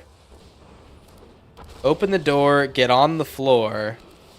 Everybody's strutting the dinosaur. I know that's not how it goes. Someone yelled at me last time I said that. I should have waited to play that, dumbass. Elf fight. Okay, here comes another pugnacious hammer skull. We're like the Tapland king right now. They call me the king of Taplands. Probably call the crash. Low key, this call the crash is gonna be call the awesome. Fun fact: if we exile this and it dies, it still like dies. It's not. It doesn't do the thing where like it exiles when you. You know what I'm talking about. Hit a land, please. Awesome. So this is what we're gonna do. I am going to be playing Dedicated Dollmaker and Blinking the Ultimus. And Dedicated Dollmaker and Blinking the Beanstalk. The reason I do that is because Porcine Porn can exile artifacts, and this is an artifact now, so that like gives us our only out pretty much. Regal Imperiosaur, okay. And we also get our dude, our Call to Crash this turn. Do we draw off of it? Oh, we do. Let's go. A little bit of Maelstroming. A little bit of Seedrinoing. Oh. Fuck, I can't talk. Day of Judgment is going to be awesome next turn. It's going to be fantastic. Get the pig. Say goodnight to your little Mitotic Ultimus. Honestly, that was an embarrassing play. Oh, Surfing Samurai! Well, you're so confident. He was so confident. Guys, is that not like I feel like that was a smart play. Was that not an S tier play? I feel like that was a pretty good game.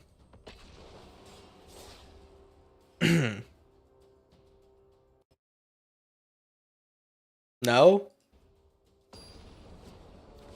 Cooked wow, thank you. Sephora, I needed someone to boost my ego because he did pre-GG me. He started the match GG'd me, which is even more disrespectful. It's the most disrespectful. You know what I'm gonna say? Yeehaw. That's just fun for everyone, right? That's fun for everyone. Everyone leaves that first interaction feeling good, you know? Oh, he's playing Otters. I hate this guy. I love when people BM with emotes, then they get wrecked in slow play because they thought they were gonna win and get outplayed. We did kind of outplay him, huh? Yeah, I think I noticed that. Okay. Okay, here's their favorite deck. We're kind of like very reliant on hitting our artifact hate, which is Heritage Reclamation and Maelstrom Pulse. Maelstrom Pulse would go crazy here, right?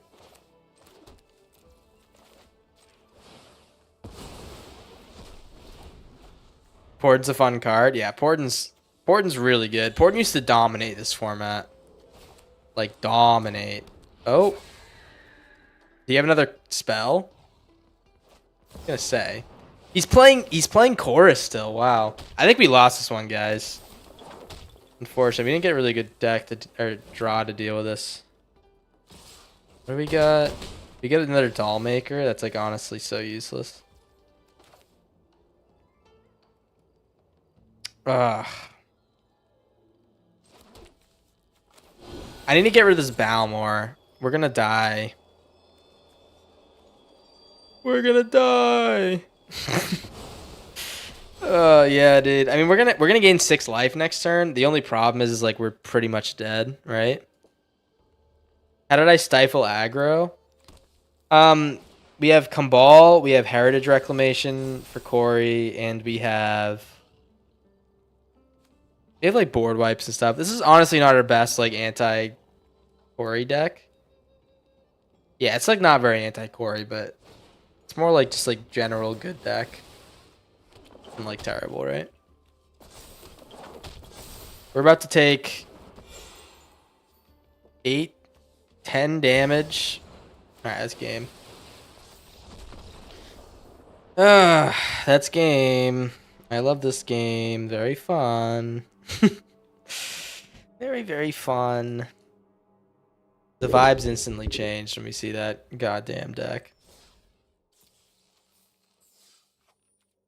Charmer, Sultai, Nashi, and Day of Judgment. What are you talking about? What's a Charmer, Sultai, Nashi, Day of Judgment? My favorite cards.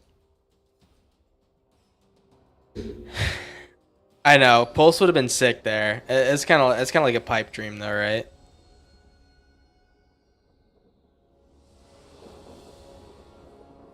Corey's so fun, yippee.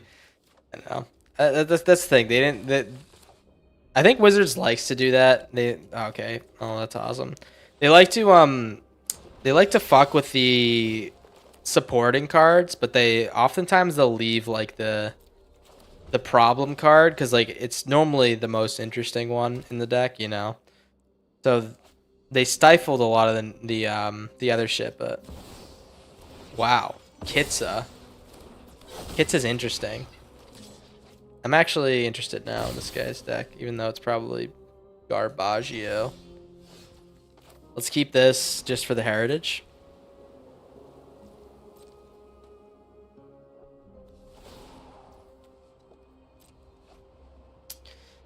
Is he gonna copy the Corey? He needs a lot of mana to do that. He needs 4 mana. 5 mana. Play Corey. I'm just gonna heritage it. We're gonna take damage from it this turn, but we should be able to bounce back at some point. We have an Elspeth. We can make blockers and shit. Okay, we take 1.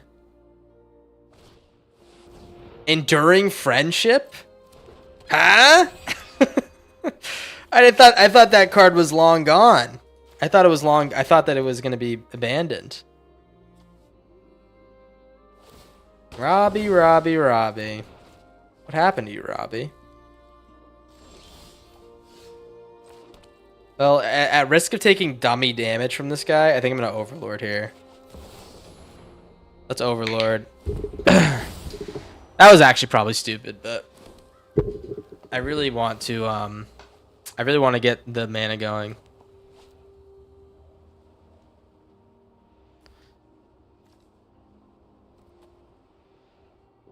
Was Chain Whirler OP? He's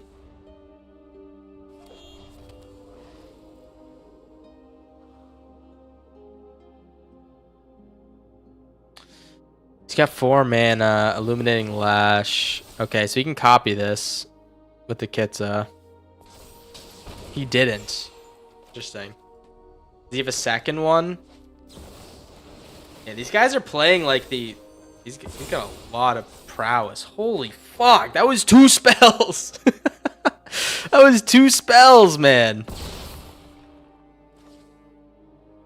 Can he get trample?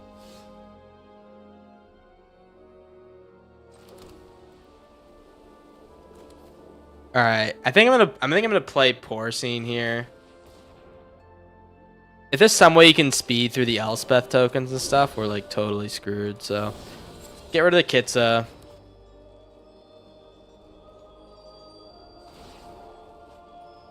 How does he have 5 cards in his hand? I have literally no idea.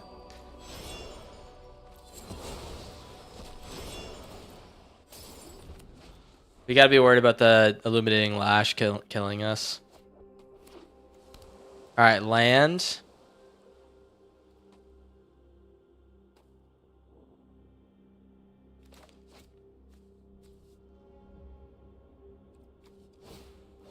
Corey. Okay, we can exile that with our Porcine. Okay, the question is, do we exile the Friendship or the Corey? I think it probably has to be the Corey. So let's do... We have 2 blockers. If he has a kill spell, we might be dead.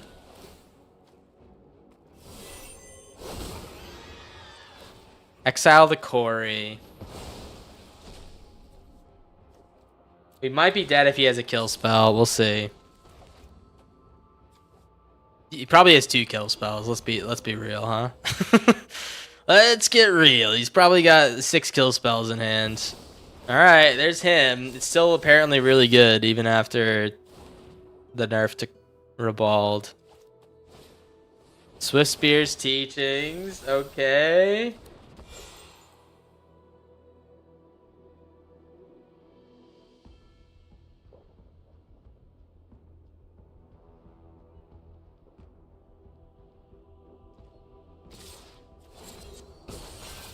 All right.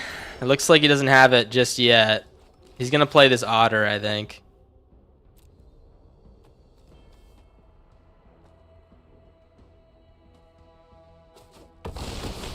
Awesome. All right. He didn't. What? Oh, he has the Swift Spear's teachings. Interesting. All right, so we're gonna play the Doll Maker. Yeah, play the Doll Maker. And the goal here is to get the port. I would play Elspeth first if I could, but I just want to get something to exile the Friendship. And get to. And we have 3 blockers this turn.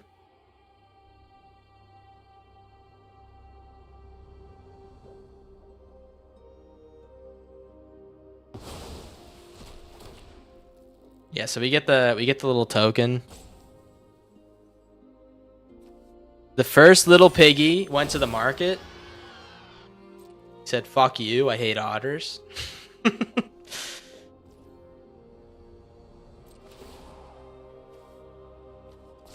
All right. Why did he not play this Friendship? That's my question. Maybe he wanted to haste it in. He didn't have. I'm surprised he didn't play it. Just extra mana you can't spend this turn, right?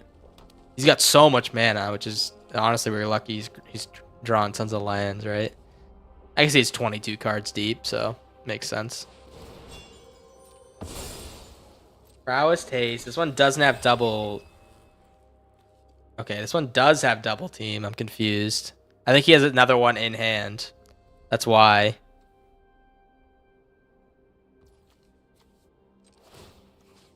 Exile this one because it doesn't have double team, or it still has double team.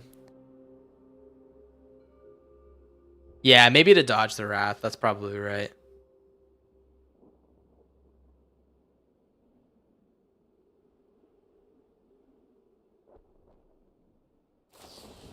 This town ain't big enough.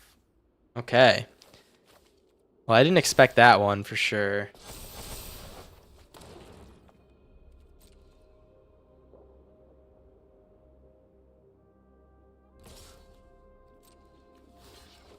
Just one. I don't want to lose both. I have a plan if I draw a land. Fuck, you didn't have any spells. No, man. It's Illuminating Lash, isn't it? It's Kitsa. Okay. I have a plan if we draw a land. Fuck, it's not a land. Well, that's fine. Let's Virtue this guy. Gain a wee bit of life. And I think we have to Porcine this Friendship. I mean, maybe do it to the other one if you can give it haste or something like that. I should have double blocked. I mean, I expect him to have a spell. It's otters. You know? What's a corn dog to expect, right? Alright, Friendship. Plus. Wow, dude. This is nuts. This is a nuts hand. We're gonna see if he attacks here. I mean, he doesn't have a spell to pump. Oh, we don't have a black land. The whole time I was talking like we had the answer in hand. Okay, my turn. Dude, if I could hit a land at some point. If I could hit a land at some point, that'd be fantastic. Yeah, Maelstrom would be crazy right now, right? So my goal was to play Elspeth and then copy the Doll Maker with the other Doll Maker and then copy that one, make 4 blockers, and then copy the Elspeth and, you know, the whole shebang. Unfortunately, we're not going to be able to do that at all. So I have to be pretty careful here. I could play Elspeth and hope he doesn't draw a kill spell. I think that's our best play. We can make blockers and stuff. We can make 2 blockers. Let's do it. Yeah, Enduring Friendship is now 3 mana, which is why I'm so surprised they're playing so many of them. Because it's like, it got pretty hard, like, spectacularly nerfed. If he draws a Hymn to the Ages, I'm going to have a crash out, guys. Okay, he goes off after Elspeth. That's good news. All right.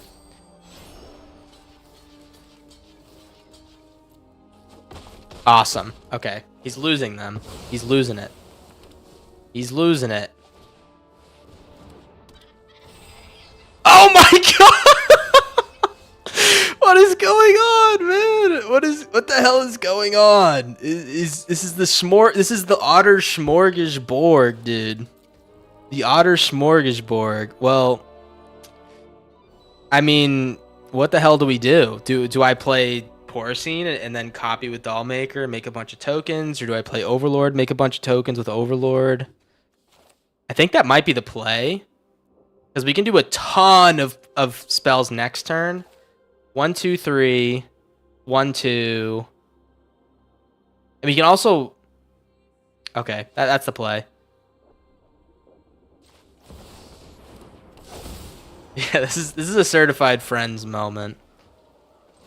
All right. Well, we make blockers. And I can also use Elspeth to kill this new double teamer, which I think probably is... You know what? No, because here's the issue. If he pulls a kill spell, kills one of our creatures, he can pretty much get him for 8 damage with 1 pump spell. So we need 2 blockers here. And Dollmaker can give ourselves indestructibility, so we can like pretty much always block as long as it doesn't have trample.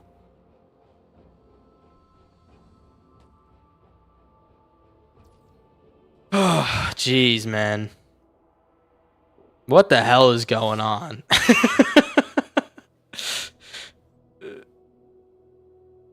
What the hell is going on? This is the goofiest game of all time, man. Let's see if this is a worthwhile attack from the op, right?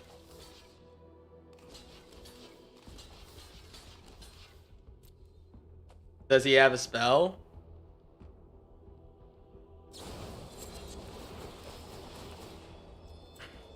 Alright, give him indestructible. Oh, I should have given him indestructible after, dumbass. Okay, never mind. Oh, we lose 1. That's fine. I'm honestly totally fine with that. They have a lot of enduring friendships, let me tell you.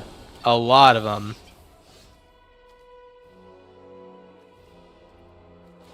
We can pretty much play everything we want here, though. Let's play the Teysa. We can make 2 tokens. Play the Lend a Ham on the Apprentice, because that can get past our big blockers. Play the Porcine. Get a first little pig. Exile one of the friendships. And then I'm going to start destroying. Wait, how much power do I have? I have 7, 11, 14 power. I think we destroyed it for now.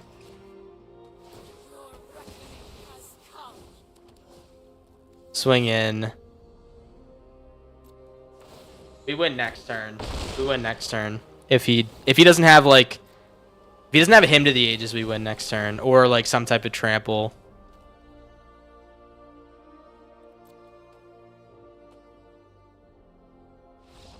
Let's fucking go, dude. Oh my god. Was that not a fucking sick ass game? That was a sick ass game. I can't believe we won that. The otter nerf literally won us that game. I feel like if he could play those otters for 2 mana, he would have creamed so much faster. So thank you to Wizards of the Coast for the heads up play there. Earlier I was talking about the new Wrath. I just saw Ultimate. That is what I was talking about. Destroy all artifacts and creatures end the turn. Yeah, it's a pretty cool Wrath. I think it's gonna be good. I think it's gonna be pretty good. Oh yeah. Oh yeah. I'm feeling real good after that one, guys. I mean, an otter beatdown is an utter is an utter pleasure for me. Right? Right, guys? I think I just get this down on white green for the Overlord. In case we hit a land here. Oh, yeah. Oh, I'm feeling good. Yo, what's good, Zephyr Eater? Double team's dumbest mechanic ever. Rude to the double teamers.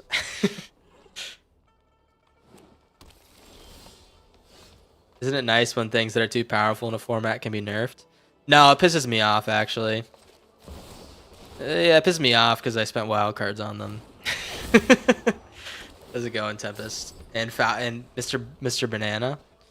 Nice showing today, guys. How's it going, everyone? How are we doing? Growing Rights of Itlamok. This card actually shit on me once. I'm interested to see if it can again. Recent 2 mana, 2x spell flying, 4/4. Better double team card now in the Corey deck. Oh, the what is that one? I know what you're talking about. It basically do this. It's the Dragon Twins or some shit like that. I know what you're talking about. The Dragon Twins, yeah. I think Griffin likes that card a lot. I didn't know you played Otters. Good bit. Good bit. I think we're gonna win this one.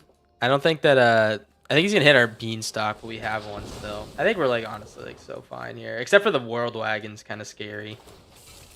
A little bit spooky scary skeletons. That's totally fine though. Take 7.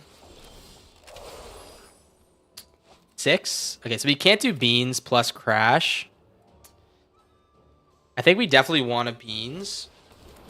I think we hold porcine. Oh, heritage reclamation is such a disgusting draw. Okay. 4 more creatures you transform it. Okay. Yeah, so we're gonna porcine the Venusaur and probably heritage wreck the World Wagon. I think we'll be fine. He's got 8 mana. Soon to be probably more if he goes for the cheese here. Destroy artifact. He tapped his creature for nothing. That's embarrassing. Let's get rid of this Venusaur. Skullspore is a really good card. I like it a lot. Unfortunately, though, we're probably gonna get rid of that shit real quick. Let's call the crash first, though.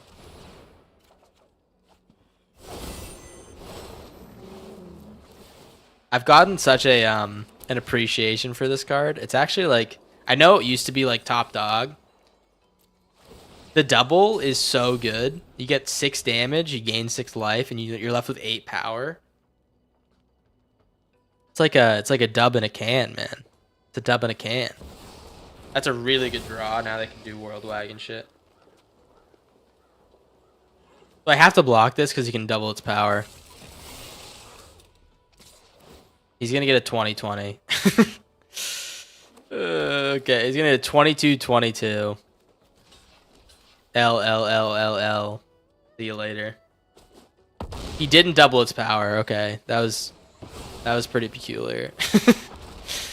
Okay, I guess. Let's important. It's very important that we get rid of the Skullspore Nexus. What do we think of that one, guys? Are you not entertained? Let's get rid of the Skullspore. Failed piloting. He would have had a 22/22. I honestly, like, I don't think it makes that big of a difference. We still have the chump blockers. We have removal. I think we'll be totally fine. Oof. Rude. So rude. Alright. I could blow up the board here. I think we're just like honestly feeling pretty nice doing this. Exile, and I'm gonna get in with Overlord. I have identified the suspects. It's not letting me target this token. Go. Check this shit out. Check this shit out, man. It's so good. and then get ready for this. Get ready for this. Get ready for this. Oh my god. Am I a whiz kid? Am I a whiz kid? This is the least you deserve. And we get a doll maker attacking.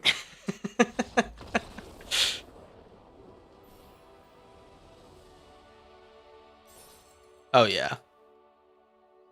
That felt pretty damn good. I know that Gundam Unicorn was liking that one. Can we get some corn dogs? We appreciate you in chat, guys. Haven't heard one today. Kind of feel a little sad, right? Peggy.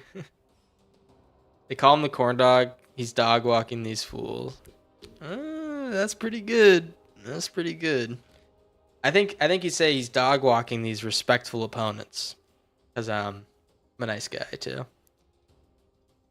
Thank you, Gundam Unicorn in the chat. That's it. Wow, corn dog. We appreciate you. And bring hope to the unwashed masses. Now I feel bad about that. I hope that the masses are washed. I hope at least these masses are unwashed. The incredibly large mass of 25-ish people. Which, by the way, guys, I'm actually kind of like, it's kind of sick that like there's 25 people chilling. It's pretty awesome. I'm insanely happy with it. I'm only gonna be happy until there's 2 million people. 2 million people watching me. I'm gonna be Kai Cenat, guys, with Magic the Gathering. I'm joking. I tuned for 5 minutes and it's all mass talk. What is mass talk?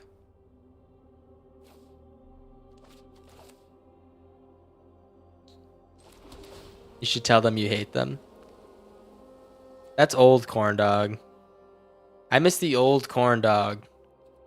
To tell his chat that he hates them, corn dog.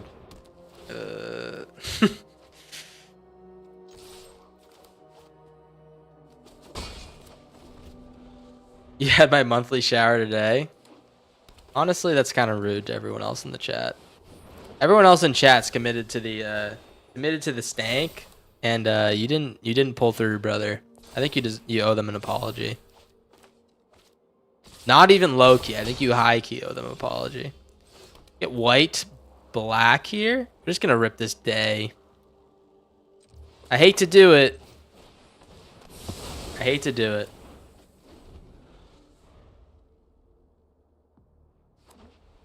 Have I burped in the mic yet? Fuck off. That was a mistake. I didn't mean to burp into the mic. I'll have you know that I'm actually a really cool guy. Yeah, I bet you didn't expect that one, huh? Nope. Everyone assumes I'm a loser. Till I prove them wrong. He does something else into the mic? What the hell does that mean? Oh, it sharts. I try not to shart in the mic. I actually did. I ripped a pretty fat one yesterday, and I don't think anyone heard. I even like called myself out on it, and I think that Turd Gobbler pretended that he heard, but yeah, no one heard that. No one heard my little fart. So I think you guys missed out a little bit because it's pretty awesome. It was a pretty awesome fart. Not gonna lie. Oh, cracks. I do voice cracks sometimes. That's just because I stream so much and I care so much about my viewers, and then sometimes they make fun of me for it, even though I really just care about them. So it's kind of like, you know, it makes me feel bad. A little bit rude. Sheltered by ghosts. Okay. He gets rid of the Viv. He's gonna reset our counters. Thank you. Thank you. Thank you.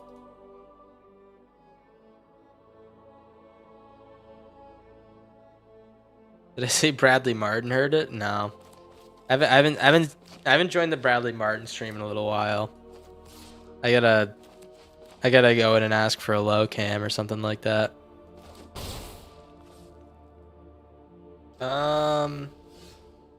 All right. Well, let's Maelstrom Pulse this Essence Channeler. Get that shit out of here. 5 mana, that's like a lot. I kind of wanted to play the Cabal this turn, but we're going to get some big damage with our Rhinos in. And kill this Overseer. What a gentleman. Stay out of my way. Yes, yes. Biscuits and tea and crumpets. I have like really bad impression skills. Sometimes I convince myself I do have good impression skills like in my head, and then I start talking and I'm like, holy shit. I would not be a good comedian, like a good puppeteer or some shit. Not that I want to be a puppeteer, you know, but Nature speaks. you know, I don't think I could get laid like puppeteers get laid, you know. It's not in me. My Trump is great, dude. My Trump is the best one, yeah. Fuck, I don't even want to do it, man. It's so bad. After you guys called me out on being bad on it, now I just don't want to do it.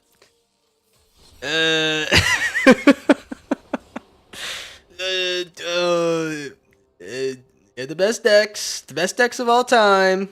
I hear this guy named Corn Dog Jones Jr. Very awesome game. Fuck, I'm sorry. I can't do it, guys. Maybe I'll pop one in. Now I'm self-conscious about it. Yeah, it's your fault. It's everyone in the street. Not you, Gundam Unicorn, because you just joined the stream, first-time chatter. It's everyone else's fault in the chat, especially Turd Gobbler. He made me feel bad about my Trump impression. I can try who else can I try? I can do a Christopher Walken impression. Hey. I know what he sounds like. I just can't get it to come out of my mouth, you know? Oh, I don't fucking know, man. Just stop talking to me, you know? How's it going, Snow Leopard? The best decks no one has ever made. Decks like this never. Yeah, whatever. Whatever. I'm done. Stephen Hawking? I don't know. Seems kind of mean to do an impression of him, like a beep boop bop, beep boop boop, beep boop boop bop, something like that. My Chris Chan impression? I have no idea who Chris Chan is. Who the hell is that? Nick Cage? I have to get the national treasure. Really creative too, right? How could I think of that one off the top of my head? Nurturing Pixie. Oh, the treasure, it's national. Oh, I have to get it. Just save my son. I don't know. I forget what goes on in that movie. Samuel L. Jackson. Fuck. Last thing I watched with Samuel L. Jackson was Django. He says a lot of bad words in that one. He says a lot of words I probably shouldn't repeat on stream.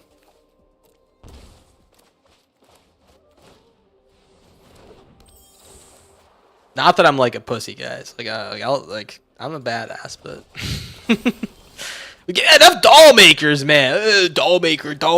You fuck. Let's hold it like this. I'm gonna hold out for Mr. Hamza. Maybe we can win with Hamza.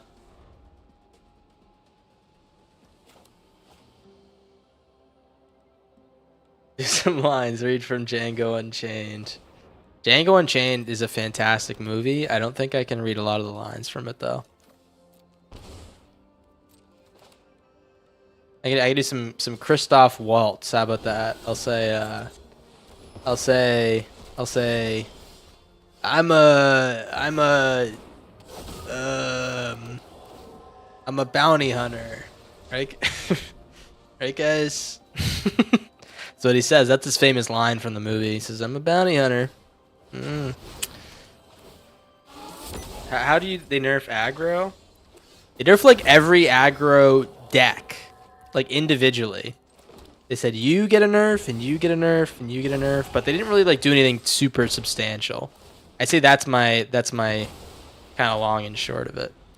They did a little bit to all the decks. He's a dentist. He is a dentist, but he also kills people, you know? He's a badass dentist with questionable morals. Is it it's questionable because it's a conversation to be had. Is it right to kill someone if you get money for it? Probably, right? Probably, right? Maybe not. Let's reframe it. Is it right to kill someone if you get money for it and they're a bad dude? That's something to think about. That's something to think about. That's something to think about. So if there's a guy pissing on the ground near Starbucks, and someone says, "Hey, I'll give you $10 to shoot that guy." Is it right or not to shoot him? That's the question. You know, I don't think I can answer that one for you. I think you guys got to dig deep on your own time for that. They barely touched Noctimun. Dude, Noctimun got a crazy nerf. I feel like it's so much worse now. Now you can actually block those creatures, right? Guys, don't listen to that last like 5 minutes of the stream. All right? I don't know what, I wasn't cooking there. Sometimes I cook, sometimes I don't. I definitely wasn't cooking there. $10 would barely cover the cost of gunpowder. I meant shoot him with a ray of love. You know? A ray of happiness. FBI about to knock on Corndog's door. No, they know I'm really stupid. They know I can't control what comes out of my mouth. I have a buddy in the FBI. His name is Jim FBI. They call him. Good guy. He would never put me in the slammer. Waystone's guidance. Embarrassing. I said I could play the Kaya, or I could kill this Waystone's guidance. I think we kill the Waystone's guidance right now because I want to get this tap land down. Oh, dude, and we can kill another one if they play it again next turn. Yeah, Tempest. They did the +1/+0 instead of +1/+1, which is like actually a huge nerf. The biggest nerf. The biggest nerf this world's ever seen. Knocked him in. Get rid of this guy. I have identified the suspects. And if he plays another Waystone's guide, it's gonna go boom. And I also draw a card off of it. Game over, man. It's game over. Don't kill my Kaya.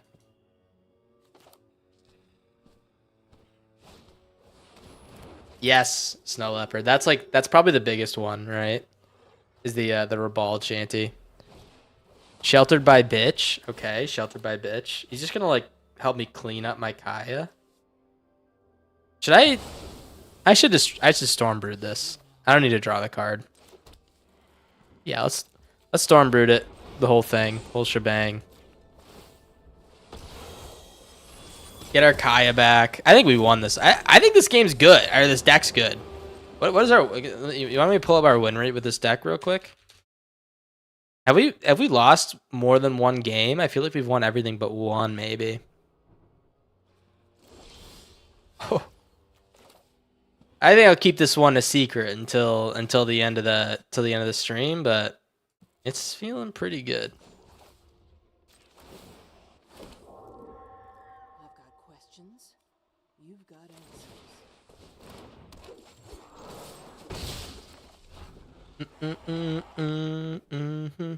They made so many decks much more manageable. Yeah. There's like the whole spectrum is just like a little bit worse, which is good. I think they did a good job, but my one question is the Corey nerf.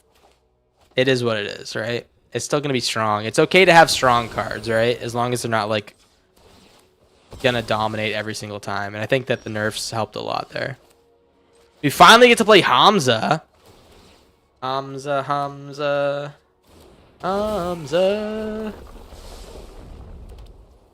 I have no idea if this card's good in this deck. It hasn't led to any losses yet, but it also probably will never help me win.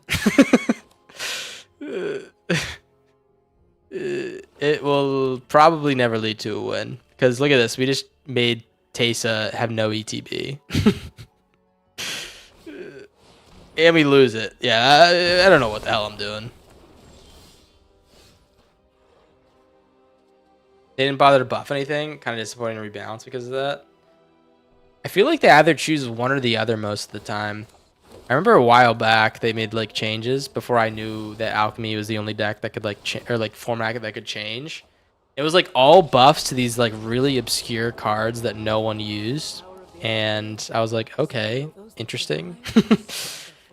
Awesome. I'm happy that they changed something, I guess. I don't know.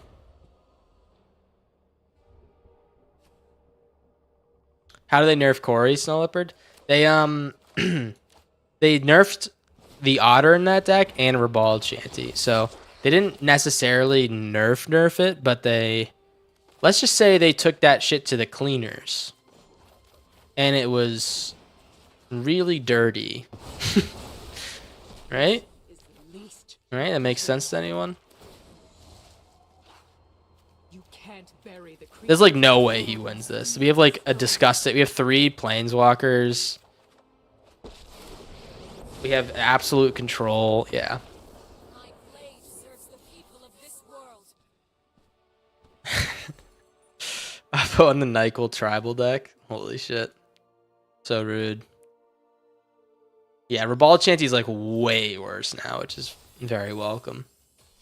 Alright, we'll play like probably a couple more. I'm gonna be ending it probably in like 2:15 into the stream or something like that.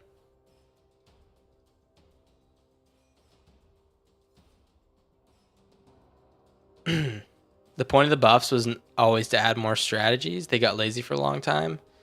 Finally started to do stuff again. I mean, the Charmer buff made that deck actually usable, and now it's like, now it's one of my favorite decks, right? So, yeah, I think they did a good job at least on that buff season thing. Oh mo, oh no, oh mo, oh Yanawar could help here. So the 2 theories of thought here: do we virtue this guy with a C note, or do we play the tap land and Day of Judgment as fast as possible? I think we Day of Judgment as fast as possible with the Llanowar Elf. Alright, Plains is a backup in case he kills my Llanowar.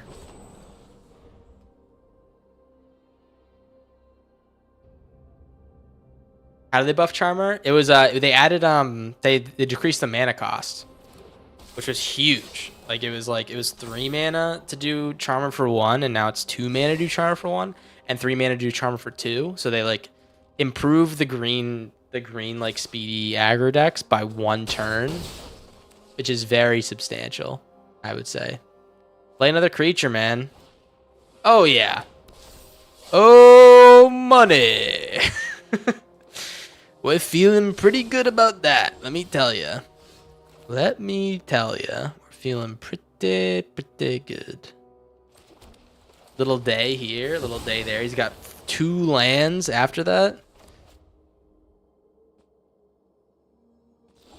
Oh yeah, we love to see that. And, you know, we can just sit here and look at him.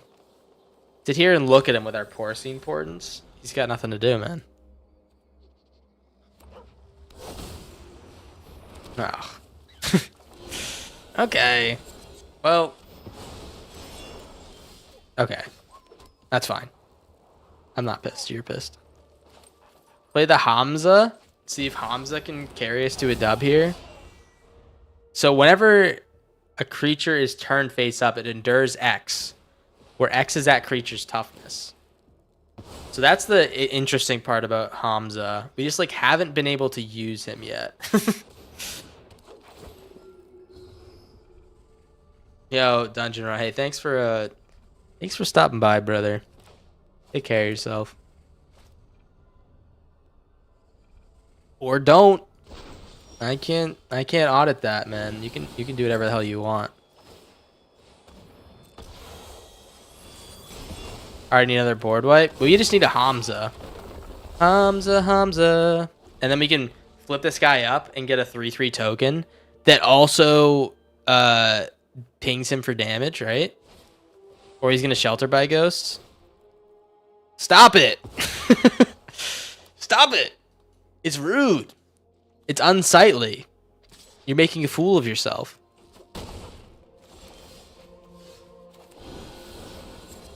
Hamza.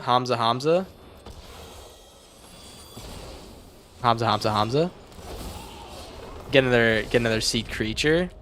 I'm really waiting to flip up a token because that's like his whole thing, right? If I can do that, it'll make my day. Hamza. If they play another goddamn shelter by ghost, thank you. Jeez, man. This is about to flip out. They have another Amara? Are you fucking joking? They have another Amara. Okay, maybe they don't. Oh? Maybe they just don't want to play it. Let's flip this one up first. So now he endures X, so I can either give +1/+1s or make a... Oh. By toughness. Let's make a spirit, man. Make a 4/4 spirit. Let's go wide. Hamza. Oh, yeah. And then I'm going to turn this guy face up. And I'm going to make him big as fuck. I got to be honest. I want a big as fuck, dude. Get in there for 11 damage.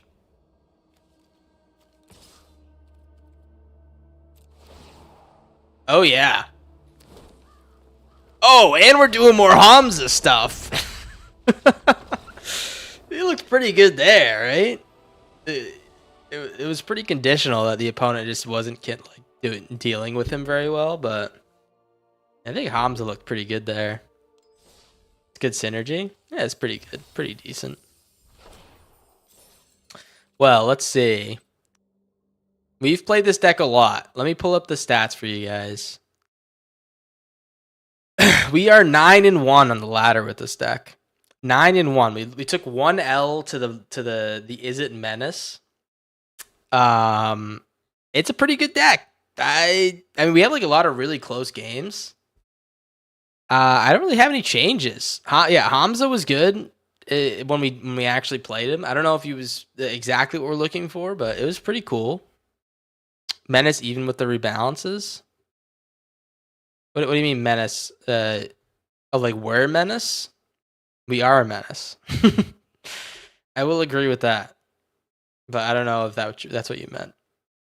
Oh, the Is It Menace? Yeah, it still is a menace. It's still going to be really good. But we're good enough for 9-1 with a pretty control-y, like mid-range, slower deck, which means that like there's room for growth in this format right now. I think the biggest thing that nerfs like this, the things that they do, is that they change the mindset of gamers. So the mindset before was to like put it into words, it was like, I think I'm gonna play Is It because I can't think for myself, you know? And then now it's like, it's actually kind of bad now. Maybe I should try something else, you know? So I think that's why we're not seeing as much now. We would have seen like at least 2 or 3 more games against Is It in this like sample size before. So that's kind of my thought process. The mentality's changed a little bit. Cutter is gonna keep being a menace. Yeah, I think so too. But you know, we saw a good deal of games. We did beat B2s, which is very nice because we know I hate playing against B2s. I hope he doesn't watch the stream and then get humanized. Because then I'm gonna have to start, stop hating on him, which is always a sad day. Hey, we can play 1 or 2 more games. I know I said that before. We'll play 1 more game. How about that? Any deck you want to see, we could also do a game of Brawl. I think it's probably... I kind of want to try a deck out. I kind of want to try a hard bonds game because I'm interested in this deck and I want to see if it can work. Was it harder bonds that we wanted to try earlier, or was it hard bonds? I need to scroll way back in the chat.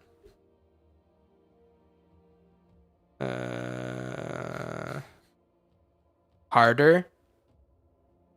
Okay. We can try one game of harder bonds, and then I think I'm gonna call it quits probably after that. You got the friendships for Draycatcher or something? Yeah, that's my guess. Draycatcher is pretty good if you can get it to work. I do think friendship's way better, so that's something, right?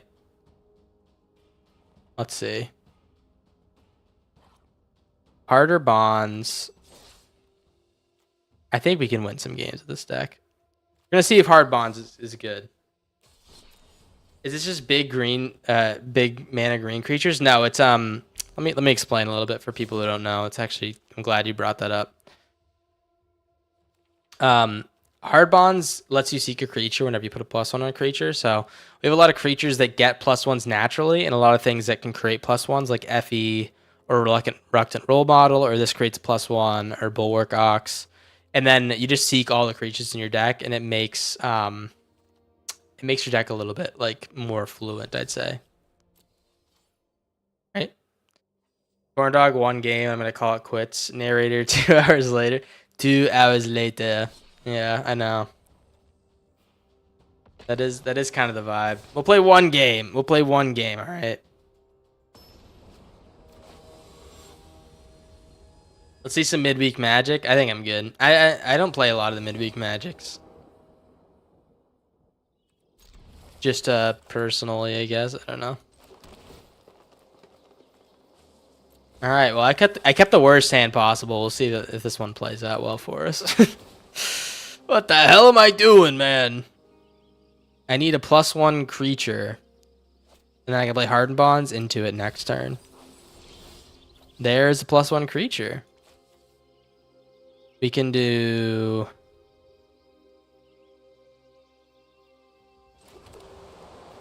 We can do probably the Yanowar first. I think that's probably the play. He can no longer one-shot our Llanowar with Ribald, which is nice. So we know we're safe from at least that. He might just have another burn spell, right? Which is like, at least he's not pumping up his chorus, right? Yeah. Let's play the Bulwark and the Yanowar. And then next turn we can maybe see where we go. Yeah, we get to attack with the Ox too, yeah. So we'll play the Hardened Bonds and attack with the Ox, hoping he doesn't continue to draw removal or have removal.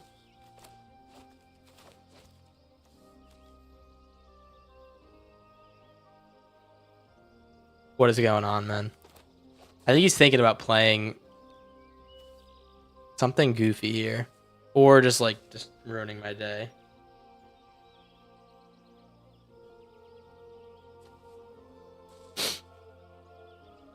Play a 3-drop, man.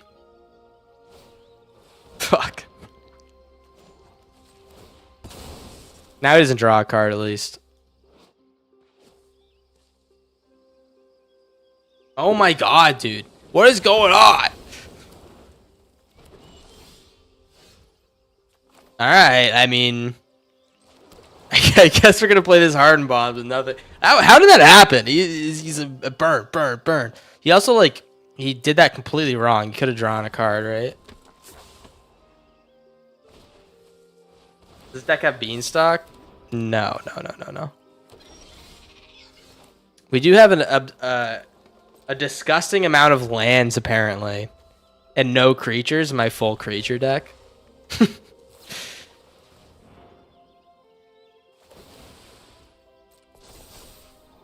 Question mark for the no Beanstalk? I know, it's not like me, right?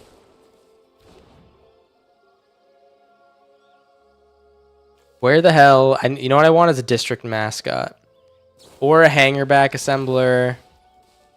We're gonna let him do the Hatcher thing. I don't want to lose my prairie. I want to at least get the Buxton down next turn. Even though he's not going to do anything on his own. This is the worst draw, literally, potentially, of all time. What is this draw, man? How many? We have 23 lands in this deck. What is going on? I should have stayed with the Abzan deck. I'm gonna be tilted before we end the stream, and then I'm gonna say, "Well, I guess we have to play another game, guys, huh?" Right? Does that not sound like me? Mickey Mouse ass, Mickey Mouse looking ass, something like that. He grabs the Illuminating Lash. Oh, what is going on? Oh, jeez, man. Well, I'm going to hold back the Buxton and be a nice little guy, and we're going to get in there with our Restless Prairie. Be a nice little guy. Make a poll. What's the poll about? Test your willpower? Oh, man. All right. Will I leave after this game? All right, you have 1 minute to bet.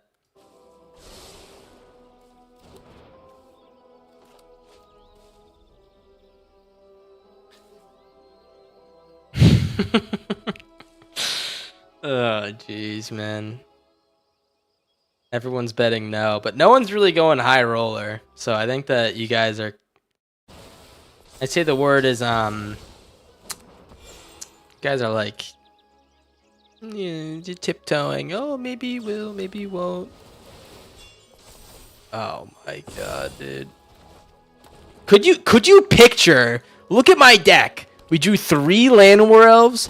Wait, let me look at my goddamn deck. We drew 3 Llanowar Elves. We drew a Hardened Bond, and we drew a Bulwark Ox and a Buxton and like 8 lands.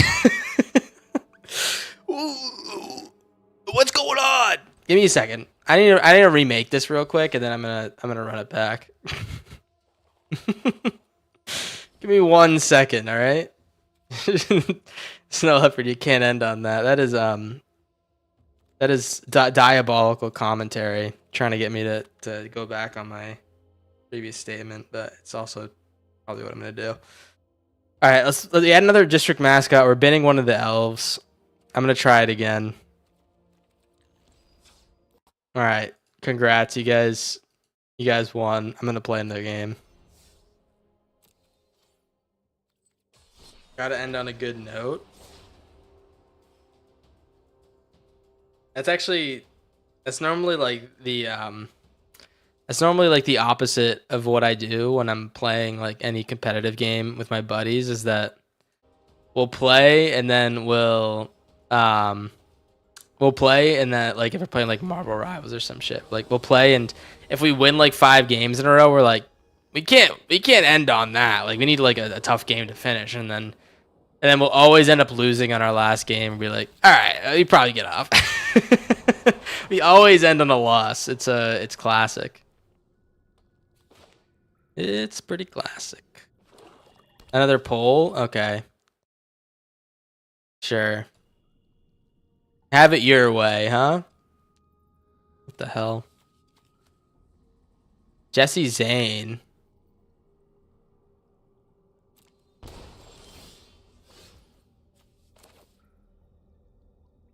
You have to end on a win so your memories are happy.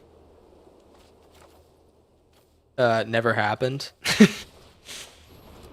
Don't think it's ever happened. Memories are most likely always negative. Oh, I got Pixie. I'm gonna get the Hopeless Nightmare. Oh, guys, you see that? Whiff, whiff, whiff. Okay, he didn't whiff, like, immediately. That's fine.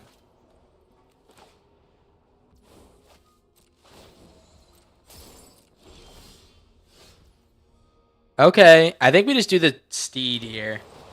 Let's just do the Seed. We're gonna Ox it up. I'm not gonna sacrifice it. Imagine if I did that. I would get off if I did that. And we're gonna put it on Seraphic Steed to make him a wee bit larger, so he has nice birthing hips. Second, you won't. I will. That's the thing. That's the thing you don't know about me, Gundam Unicorn, is I will sack it because I don't have I don't have an abundance of brain cells. All my brain cells are gone, man. I've been watching too much. I've been watching too much of the news. This just in. Corndog Jones Jr. is the sexiest corn dog on earth. Oh, we love you. Right? That's on the news all the time, right, guys? Don't make me discard. If he makes me discard, I'm going to be pissed.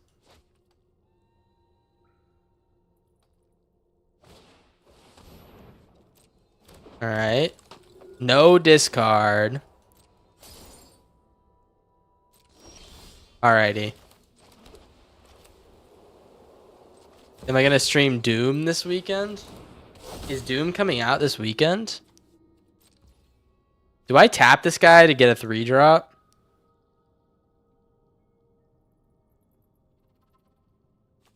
Yeah. Yeah, let's tap him to get a 3-drop. That is not a 3. That's pretty good, though. It's not a 3-drop. I'll take it, though. A little hardened bonds. I'm a little hard. And my name is James Bond. That's a good bar, right, guys? Is he gonna swallow my Buxton? Okay.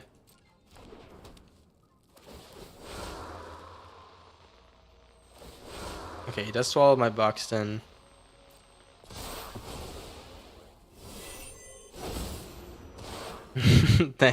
Thanks for appreciating me. What is going on here? Oh, is that Discord? Is that Discord? Wow. I actually like hate playing his discard decks. The avatar cycling through remotes while you talk adds so much. Does it? Does it? I feel like I almost felt the other day like I was like maybe I should improve it or change it. Does it really add so much?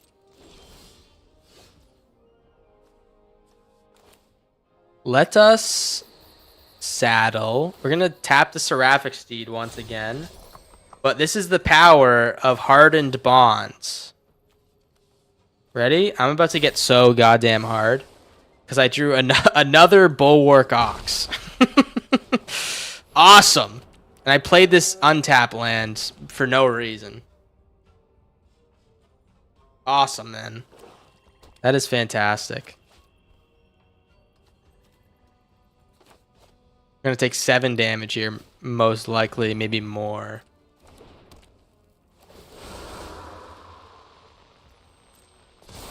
Probably take 9 damage this turn, actually. Okay, never mind. We're taking 7 this turn. Corn dog getting a little soggy. Do feel a bit soggy right now. No blocks. I probably should block there. My turn. All right, Wandering Rescuer.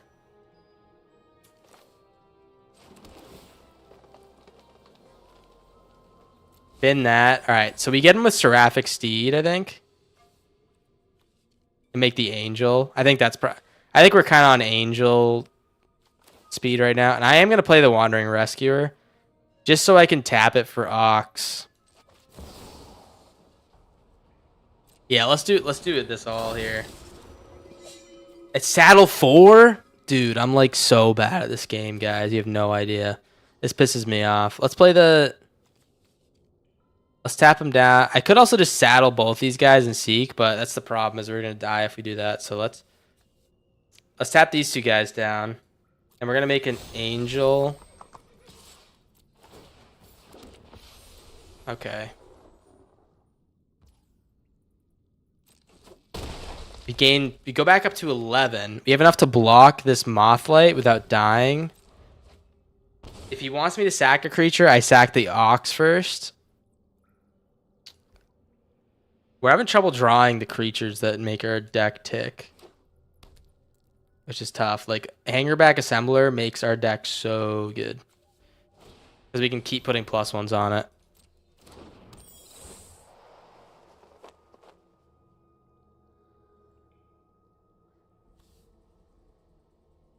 He's pulling back the bandits' talent. That's awesome for me. That's awesome for me, I gotta be honest. That made no sense. That made no... I gotta be honest, that made not a lick of sense. I'll take it. I'll take it 3 ways to Sunday, man.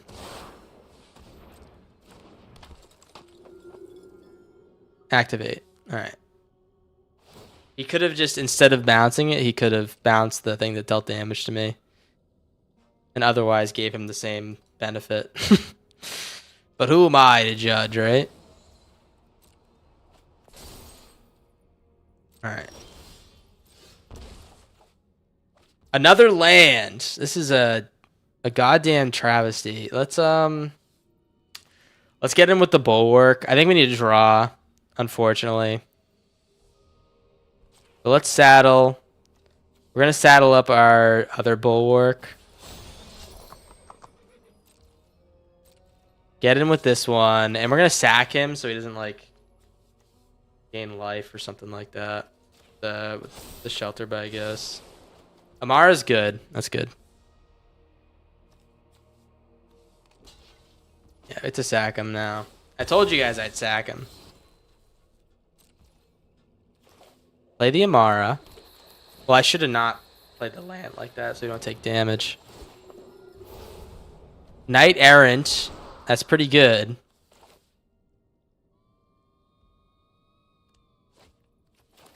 Okay. I might be going crazy here, but I think we do this. Let's see if we can pull something out.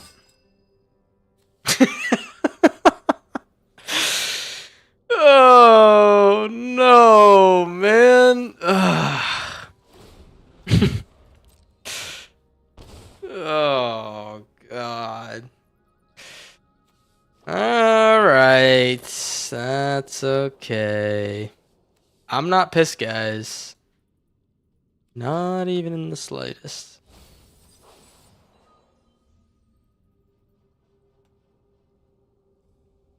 All right. That's big news that we have to not go under 2 cards.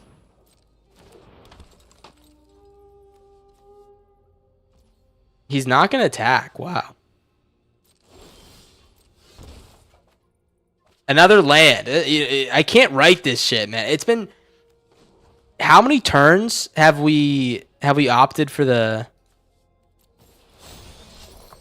We have 23. We have 23 in our fucking deck. Maybe I should have attacked a while ago. I should have saddled the steed to make more guys. That's fine. Let's buff the steed so we can block the Bale Merc pretty easily. Another Bulwark Ox. I'm not forgetting the prairies. I'm not forgetting the prairies. I want to use them as blockers in case we get shit on. We have nice blocks for literally everything he has. The only problem right now is this bandit's talent's gonna kind of take over the game. You know what would be awesome is if this hardened bonds could find something useful. What is he pulling out? Seraphic Steed.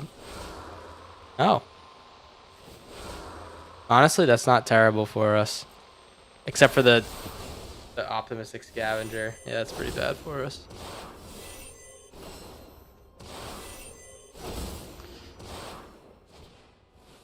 I have a feeling that we sold the bag here, guys. We should have quit while we were ahead. It's such a successful deck on their other deck, and we're getting absolutely dogged here. Bulwark Ox is terrible. I gotta be honest. This card is just terrible in this deck. It does the same exact thing that we want District Mascot to do, but it's 1 more expensive. And it doesn't come in with a +1.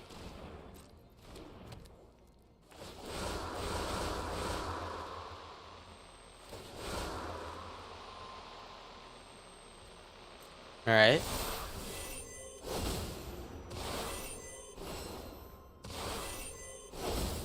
Maybe he lags out or something. He could play enough Moth Flights to lag out and make his graveyard too big or something. He needs to like sack up and attack me at some point though. I guess he doesn't need to. He's gonna kill me in 2 turns anyways. That's 1 cooked hot dog. Everyone learns at some point that the dog is never really cooked. There's always a little bit more mayonnaise to be put on the dog, if you know what I mean.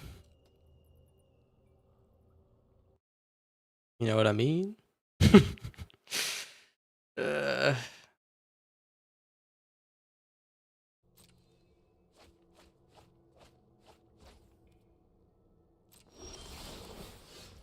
all right, we're down to 3. District mascot. Okay, beautiful. We get to seek again. We get another steed. My name is Steve. Right, guys? Let's tap this guy, and I think we do it like this. We get in with the steed and the prairie. We're gonna lose both, so there's really no reason to get in with the prairie, you dumbass.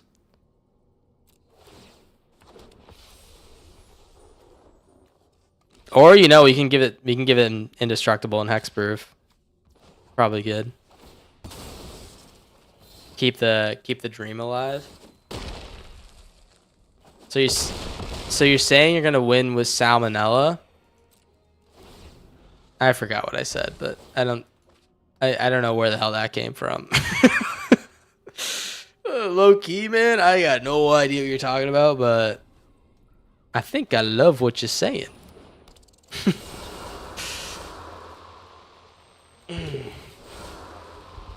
Is it BM to stay in this match? Do you think we still have a way to win? Tell you, if we drew an Effie earlier on, we'd be feeling good. We'd be feeling good. If we drew a Buxton or a Tyvar, we could still win with Tyvar technically if he like put on his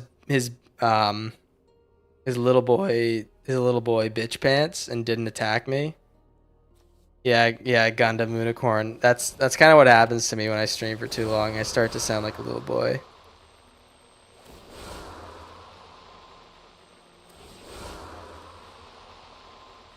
Yep.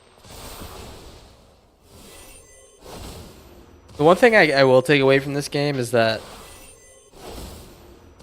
we were the alpha mega chads attacking every single turn into a insurmountable board state, and he was the Melvin that was sitting behind his big board and not attacking into me. So I think that there's a lot to be said about that. Right, guys? Right? Someone help me cope with my fantastic loss here. Yeah, at least you did stuff. Thanks. So yeah, I am known to be doing stuff sometimes.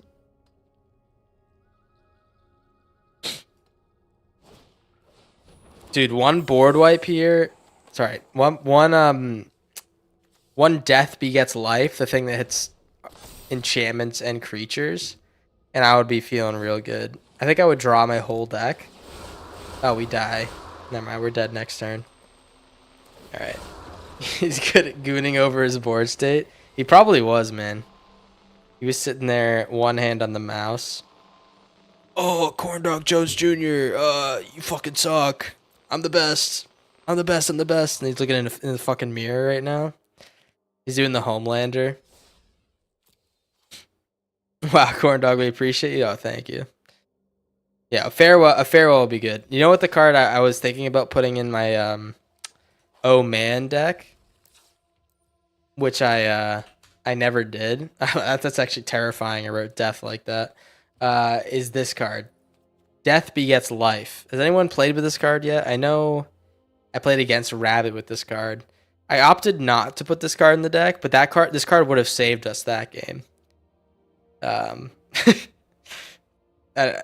The odds of that scenario happening again are pretty low, but don't forget to raid. Yes. It is expensive. It is a very expensive card. Yeah, we can do a little rating. Most of the chats in YouTube chat today, I actually can never predict when that happens. I'll check out a raid, but hey, Can someone actually find one for me?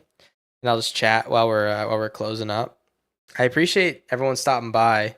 I can really never tell what chat is going to be bigger. Today was YouTube chat. Normally Twitch chat's a little bit bigger, but yeah, YouTube chat was like pretty much bigger the whole time. So, hey, I appreciate everyone in both chats. You guys are awesome people. Most of you, everyone except for 90% of you. T-Rex, we did T-Rex yesterday, dog. We gotta spread the love, man. Not yesterday, last stream. Gobbler, you're the de facto raid organizer. I think I might need to fire him if he keeps saying the same person. I think the community is a big thing, and the corn dog needs more attention. Couldn't resub on Twitch. We'll do it later. Oh, thank you, Bonzo. No rush if that's what you want to do, and no pressure if you feel pressured. But I appreciate it. Search alchemy streamers. Pick who has the most fun name. I legitimately think I might be the only alchemy streamer, like only like dedicated alchemy streamer. I can check, see if anyone's playing. All right, T-Rex has a funny title. It says Tuesday Night Magic. Let's build decks and make them kiss. That's actually pretty funny.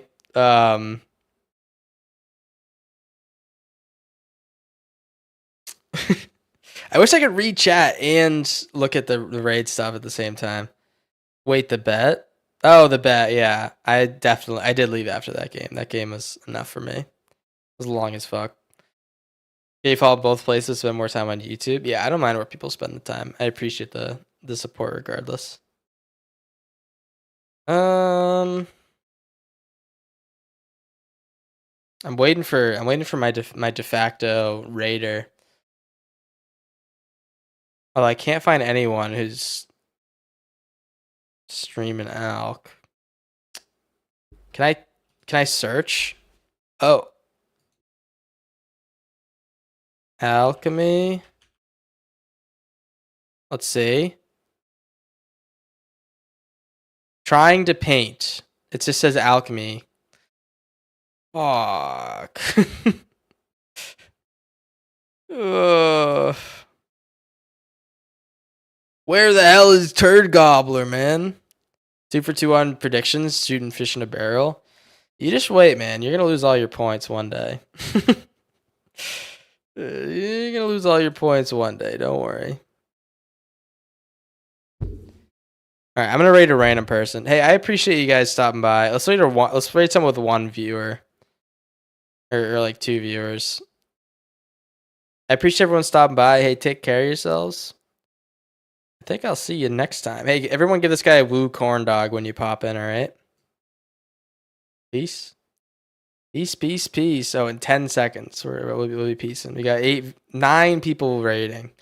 Get a nice woo corn dog. I'll share it over on the main stream too. Peace, Lona. Hey, have a good night. I'm Squizzy.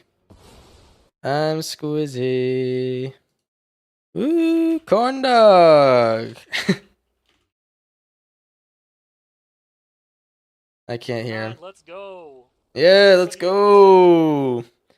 Woo, corn dog. Turd Gobbler. Great. Turd Gobbler says. It's funny when he says Turd Gobbler out loud like that. Some solid names. Hey, peace out, YouTube guys. I appreciate you. Take care of yourselves. What were y'all doing over on that stream?